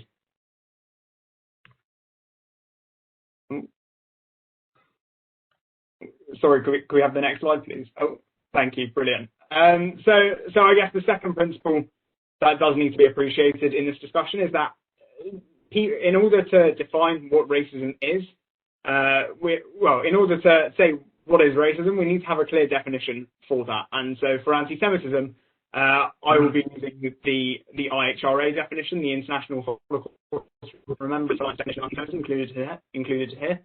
And in addition, the Macpherson principle dictates that all complaints about incidents of racism should be recorded and investigated as such when they are perceived by the complainant or someone else as an act of racism. And what effectively this means is that a complaint is considered a complaint of racism if a minority sees an incident as racist. And next slide, please. So transitioning into the current climate of what anti-Jewish racism looks like on campus, I suppose, as was said before, racism is often homogenized, and the Community Security Trust is a Jewish charity which reports on anti-Semitic incidents. And so a lot of their data shows a clear trend recorded in an increase in anti-Semitic incidents at universities, really year on year. And it shows that there's been a marked increase in the number of incidents, both nationally and specifically on campus as well. Next slide, please. And so not just this, and possibly most striking is that in the first half of 2020, there was a 38% increase in anti-Semitic incidents at university compared to the same period last year. And this is really despite a number of different factors, but crucially, students obviously not being on campus for 3 months. And what is clear is that although students almost entirely left campus during the first lockdown, a lot of anti-Semitic incidents that we would have otherwise seen on campus moved on to the online sphere. And another big factor, and I think no doubt will be discussed in this session, is underreporting. And underreporting is clearly a significant issue that we will have to sort of grapple with when dealing with racism on campus. Next slide, please. So one of the things that I really do quickly want to touch on is what we at the Union of Jewish Students have been doing in order to raise awareness of racism, again specifically anti-Semitism, and we've delivered in the past 6 months alone over 50 training sessions to student union staff and officers. And one of the key aims of this is to really raise awareness of how anti-Semitism can manifest in the 21st century on campus. And as I said, we've reached around 40% of higher education institutions in the UK. And I really would encourage those representatives of institutions here to get your students' unions really to get in touch with us to have us host these trainings, because so far we've had a really positive feedback saying that, you know, from our experience, most people have never met a Jew in their life, and actually this training helps identify what anti-Jewish racism is and how it can manifest on your campus. So again, I really encourage that. Next slide, please. And so, as many of you might know, we at the Union of Jewish Students recently released a report into universities that have adopted the IHRA definition, which we and the mainstream majority of British and global Jewry really see as essential in ensuring an effective disciplinary or complaints process. Our report revealed that 80% of higher education institutions had ignored requests from government and from national and local Jewish representation to adopt the definition. And I'd like to take the opportunity again now for those delegates of institutions here today to please ensure that your institution has adopted the definition to protect your Jewish students and to hold yourselves to account more than anything. And this is relevant because it links in with what the current climate teaches us about complaints processes at HE institutions. Next slide, please. So what have we learned? One of the key things we have learned at institutions where there is no definition of anti-Semitism is that besides the complaint process often not being transparent at all and not meeting the needs of the victims, crucially, the same incident might be allowed to happen at 2 separate institutions. The result of a complaints process can yield 2 completely different results, depending on what the investigator deems as anti-Semitic and not based on a clear parameter of what is considered racism and what isn't. And so in order to rule whether something is racist, one first needs to define what that racism is. What does racism mean? And according to the McPherson principle, as I said before, institutions should do the right thing in listening to those minority students, in my case specifically, obviously Jewish students, and as I said before, they should be adopting the definition as Jewish students see fit. Next slide, please. Yes. And so finally, possibly the most crucial of my remarks, and I'm happy to take questions. What can the sector and individual higher education institution higher education providers do in improving combating improving lives and combating anti-Semitism at their institution? Well, again, for those representatives of institutions here, you can adopt the definition, and really, I guess, fundamentally, you should be speaking to your Jewish and, you should be speaking to your minority students in general. And, this doesn't just apply, as I said at the start, to just Jewish students. This applies to every single minority. In order to combat racism against minorities, you should be speaking to your minority students, and that is minority representatives and also those who are not necessarily elected to positions of minority leadership. And again, in order for institutions to improve the lives of all minority students, institutions need to be seeking advice from those minority students themselves. Thank you. Thank you, James. You made some relevant points. I'm totally against anti-Semitism. In fact, I've talked on this subject in the House of Lords, and I've criticized Labour Party in regard to their attitudes regarding anti-Semitism. I think it's important that the definition is accepted and we need to identify the problems. And I'm glad that as a politician, I like to say I'm glad that the Labour Party is taking the right remedial action. Thank you, James, for your contribution. Now, our next speaker is Georgina Calvert-Lee.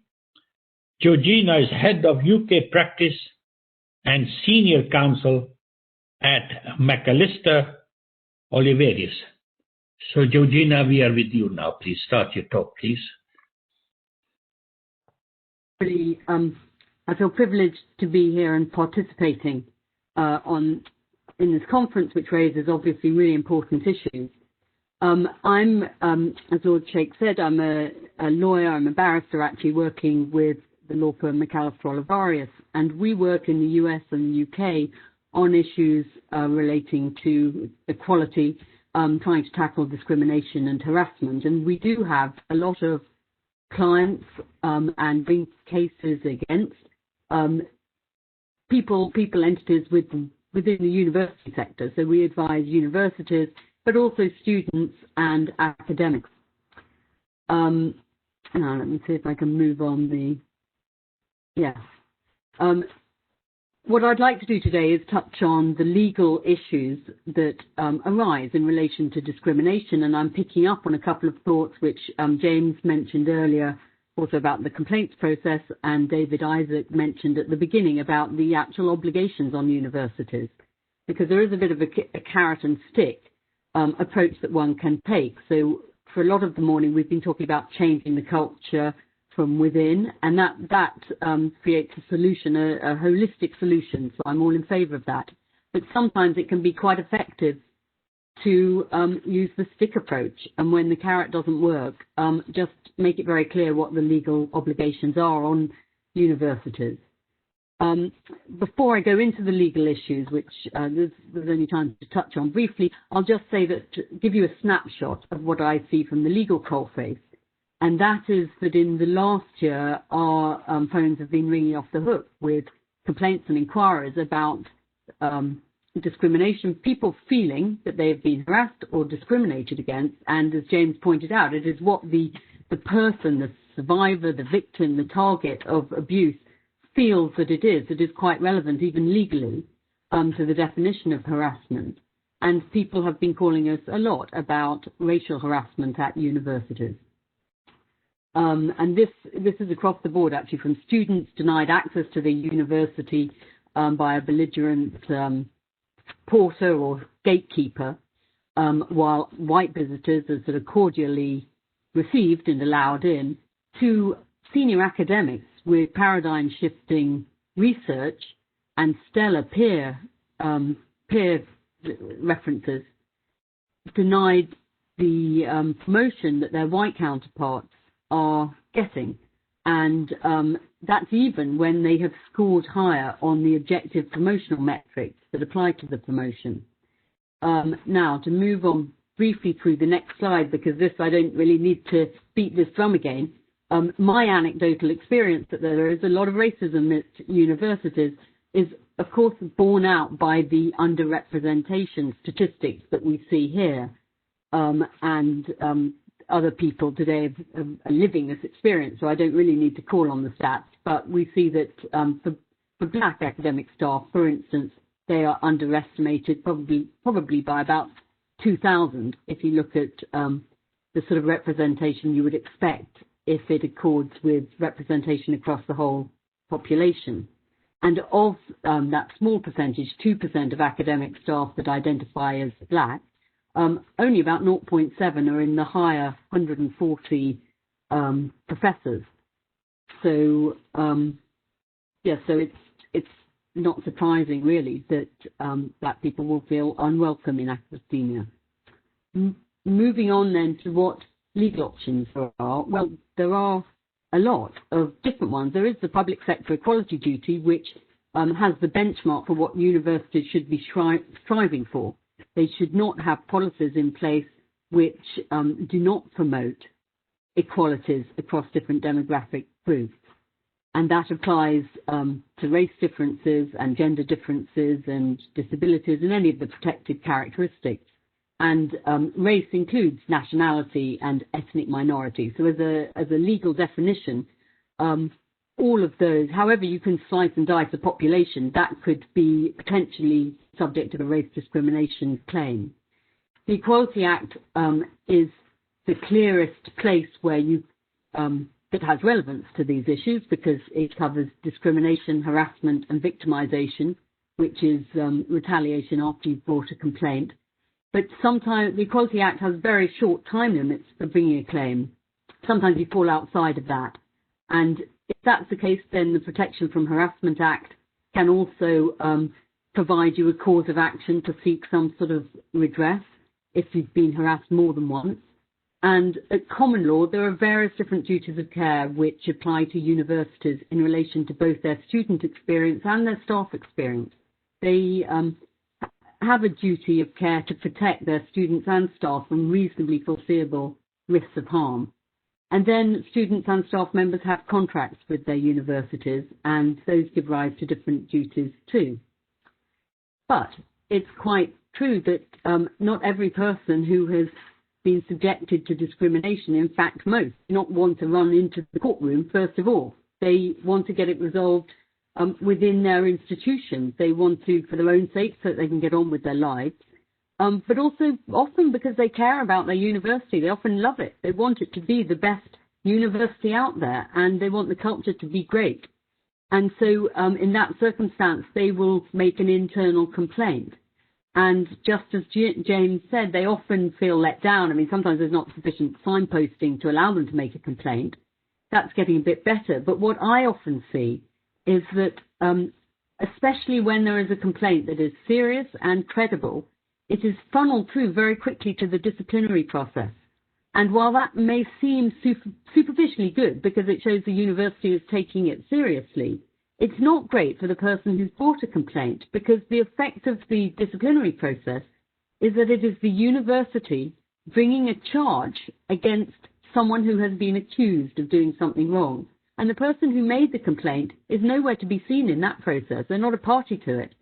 And the effect of that is that they're then not allowed to see evidence which often targets their credibility, so they need to see it to rebut it, but they often don't even get to see it. They're not allowed as of right to attend the hearing, certainly not to make submissions on their own behalf, because they don't really count. They can't bring legal representation for the same reason, and they have no right to see the outcome of their complaint or to appeal the outcome. So you have this nonsensical situation where someone makes a complaint to their university and then may hear nothing more about it. That's clearly not good. It's not helping anyone. There's no point having a complaints process if it really doesn't serve that purpose. There have been improvements, and my final slide, if I can move on to it, yes. There have been improvements because universities, and there have been various reports coming out, and just before lockdown, in fact, I co-authored and published with the 1752 group, which is a lobby group for change in the complaints process, specifically with respect to staff sexual misconduct. So it looks like I have the wrong slide here for the wrong event. But in fact, although we wrote this guidance prompted by surveys brought about in relation to sexual misconduct, the sort of approach advocated applies equally to complaints of racial misconduct or racial harassment. It's very simple. Most universities, following guidance from the Office of the Independent Adjudicator and ACAS, often do investigations. Okay, they understand the principles of doing an investigation. They will often hire an expert professional outside investigator. But what they have not built into their complaints process is the idea that they have to give equal rights to both parties in this process. There is not just one individual. It's not just the person complained about who needs to be accorded the rights of natural justice. They should also accord the same rights to the person who brought the complaint in the first place. That's the single most important thing that we suggest in this sector guidance. We also suggest that there should be a central register kept so that trends can be identified, and also corroborating evidence can be kept for future, so that one complainant's evidence might be used to help another complainant. And then, as has been, I'm just echoing what's been said throughout the morning, there should be a senior level safeguarding lead, so someone reporting in directly to the Vice Chancellor, the Provost, should be the repository of all the complaints, but at least should know of all the complaints coming into the institution, so that someone high level takes ownership of it.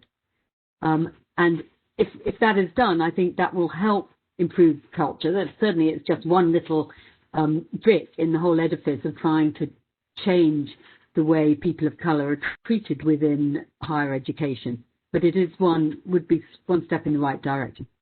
Thank you. Thank you, Georgina. Undoubtedly, we had a legal perspective in our discussions. I think you made a very relevant point. When I was chairman and chief executive of a public limited company, one of the things I was very, very keen is for us to have a proper complaint procedure. And that has got to be headed by somebody quite high up. It's no point for us, politicians, to make legislations. If we make legislation, we need to ensure that those are implemented properly. Thank you, Georgina, for that very excellent talk. Now, our last speaker is Dr. Liani Kayali. Dr. Liani is a lecturer at Centre for Arab and Islamic Studies in Australian National University. So, Dr. Liani, we are with you. Please start your talk. Thanks very much, Lord Sheikh. I hope everyone can hear me. So I'm Liana. Thank you to everyone who's spoken before as well, and thank you to everyone who's stuck around until the end. I found myself nodding my head vigorously to all of the previous talks, so I'm probably going to be echoing a lot of the statements that have just been made. So I'm currently working at the Australian National University in Canberra in Australia, but in 2018 and 2019 I was in the UK. I was actually based at the University of Sussex, and I was working as part of a project that set out to establish a restorative justice program. So it aimed to address hate crime, hate incidents, and hate speech through restorative practices on campus. And this initiative was called Restore Respect. So the project was undertaken at 2 UK universities, and it was led by Professor Mark Walters, who is a leading expert in the use of restorative justice to respond to hate incidents. And I'll just give by way of a brief bit of background, I should explain what restorative justice is, cursory way. So restorative practices and restorative justice approaches are based around the belief that individuals harmed by crime or conflict can be helped to find ways to repair the harm by participating in inclusive dialogue with those responsible for the harm. So the restorative justice process has the potential to be transformative for all parties because it gives each participant a voice in the process. So what usually takes place is that you'll have a restorative justice facilitator who is trained, who is qualified, and that facilitator empowers the stakeholders to make decisions about the ways in which the incident can be resolved. So what happens often is that the facilitator will hold separate preparatory meetings. There's a lot of preparation that goes into this process. People aren't just thrown together and forced to speak or anything like that. It's very much voluntary, so everyone needs to feel safe. Everyone can pull out at any point. And usually it can be direct or indirect communication that's facilitated between parties as well. And the aim is to find a resolution that's acceptable to both parties. So restorative justice is about engagement with those who have been affected by wrongdoing in a dialogic process, which aims to achieve reparation. So be that emotional reparation, material, monetary, or reparation to relationships. So it differs from standard university processes and responses to misconduct or to racism in that it's relational rather than procedural, and it aims to be transformative rather than merely punitive. And if I can generalize, and this goes to much of what was said previously by the previous speakers, like James, like Georgina, like Randall, which is that there are key issues and failings with most conventional university reporting processes. The main issue is that so standard university processes tend to handle student reports or complaints through an investigation or a process that aims at finding fault and apportioning blame. And they do this in accordance with university processes and policies. So the university decides whether a certain incident is minor or major, which is already problematic because it depends. Often the harm is not commensurate with what the university considers to be minor or major incident. And as Georgina was saying, the student who is harmed is very often, or for the most part, locked out of the process completely. So it's all about arriving at an appropriate sanction. And the students who have been harmed are usually only involved as witnesses. So it's a very opaque process, and the university very much is in control of the process. So disciplinary proceedings tend to reflect traditional models of criminal justice in the kind of formalized, legalistic way in which wrongdoing is determined and the punitive manner in which it's addressed. And also studies of university disciplinary programs and complaints processes have demonstrated that these processes have minimal to no learning or behavioral impacts on students.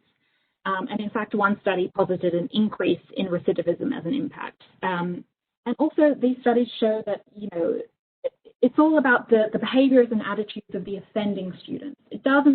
These processes don't tend to look at how students who have been harmed by misconduct or racist incidents are impacted by the process, nor yet the wider student community.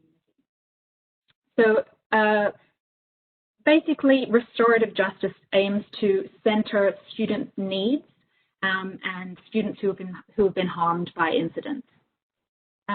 It should be noted, though, that restorative approaches can and often do run alongside standard processes.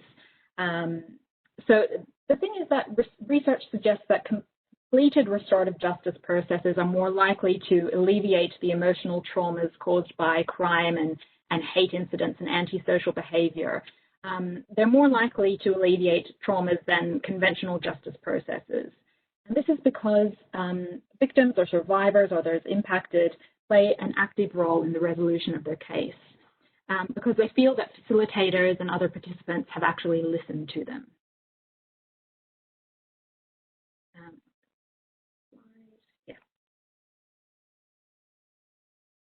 So as part of this project, we wanted to ensure that the program that we were setting up was student-led and student-informed, which meant that we needed to investigate the extent and nature of the problem on campus. That is, whether reporting figures were accurately capturing the incidents of hate on campus, what barriers existed to students reporting incidents of hate, and then what students wanted to see from a university response. So we didn't want to impose this top-down, very theoretically based solution.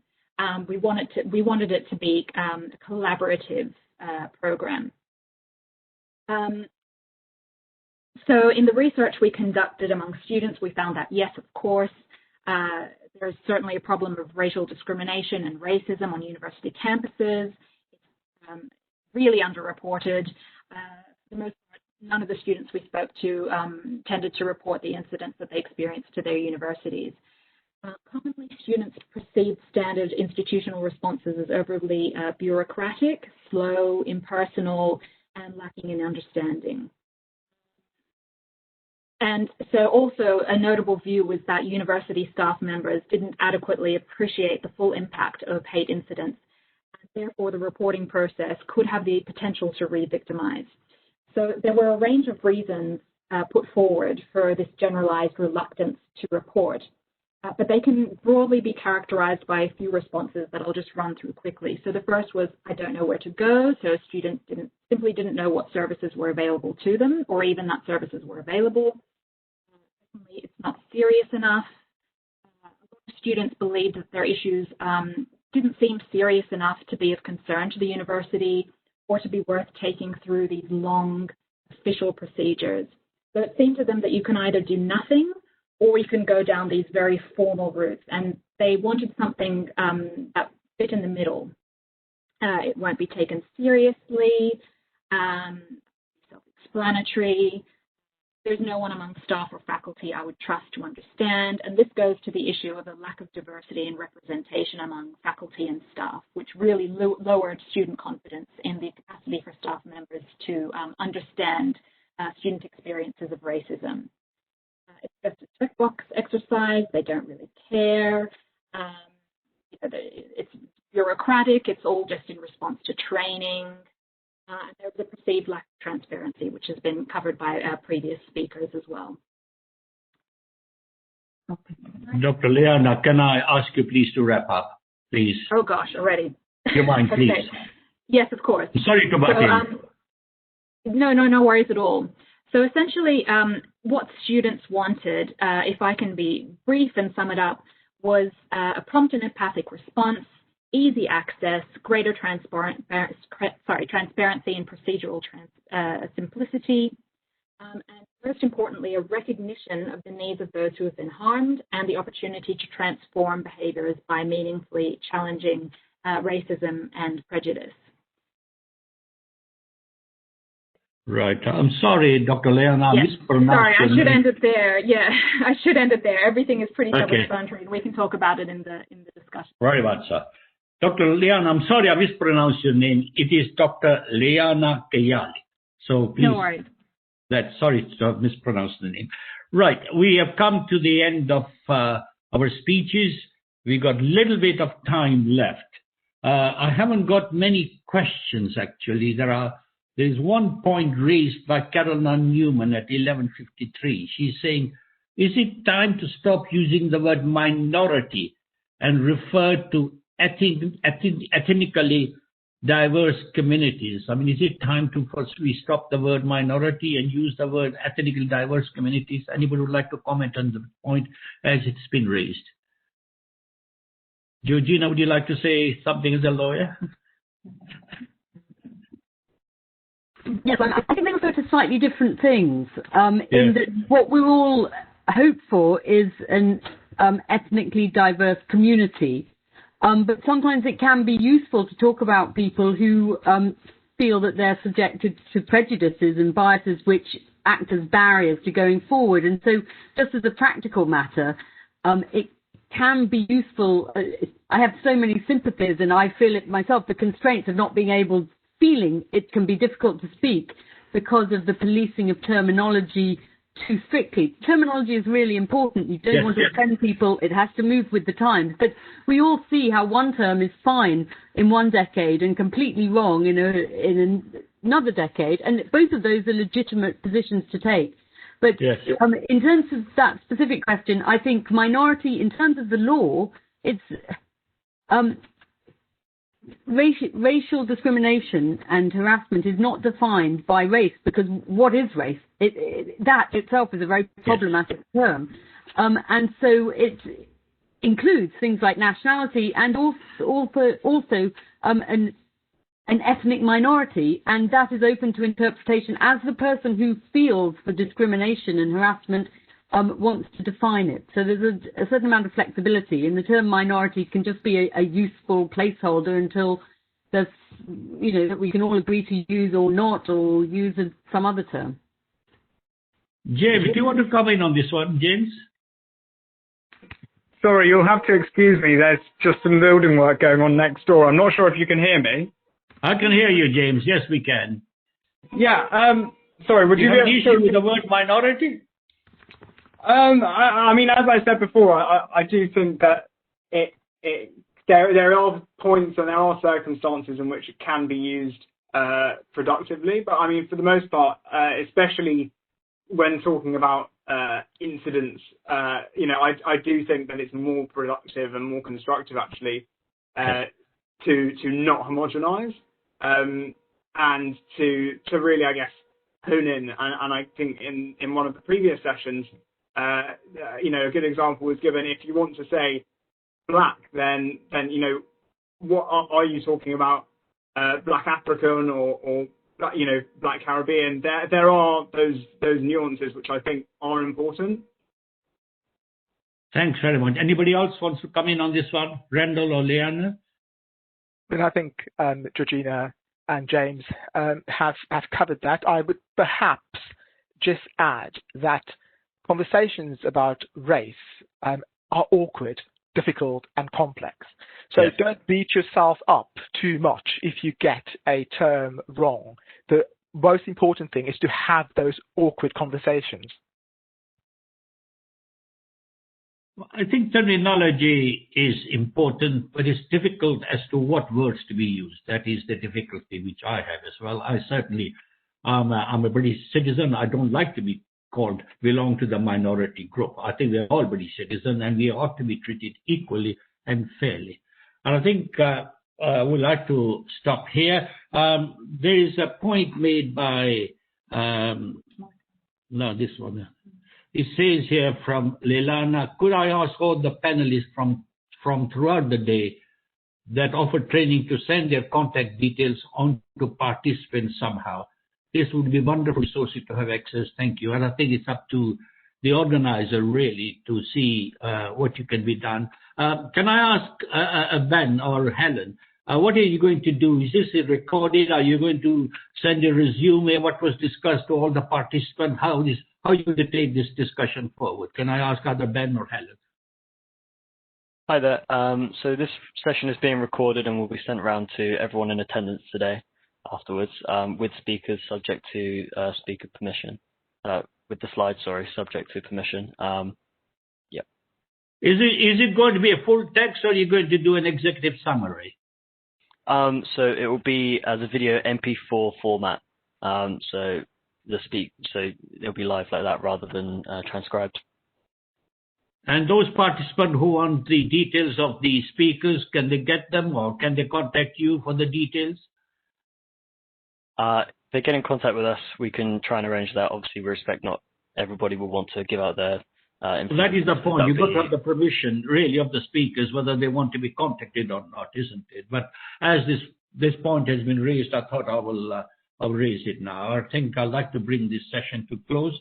I'd like to thank Westminster Forum Project for asking me to chair this session. You ask me every year to chair a session. I'm very glad to do so. This subject, as I said, is of great interest to me because of my parliamentary duties and the fact that I have a great deal of interest in academic affairs, as I used to be an academic myself in my previous life. I found these sessions both informative and interesting.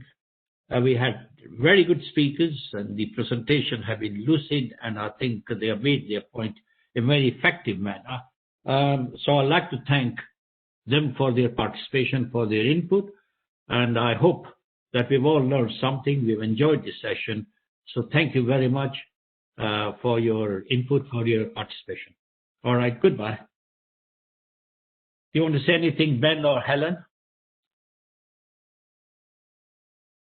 I would just like to say on behalf of the Westminster Higher Education Forum, thank you everybody for attending this morning and for your participation and questions. I'd like to thank all the speakers from this morning and our chairs and Lord Sheikh, thank you ever so much for your time. Really appreciate it. And I hope everybody has an enjoyable rest of the day. Thank you. Thank you. All right. Goodbye. See you soon. In person, I hope.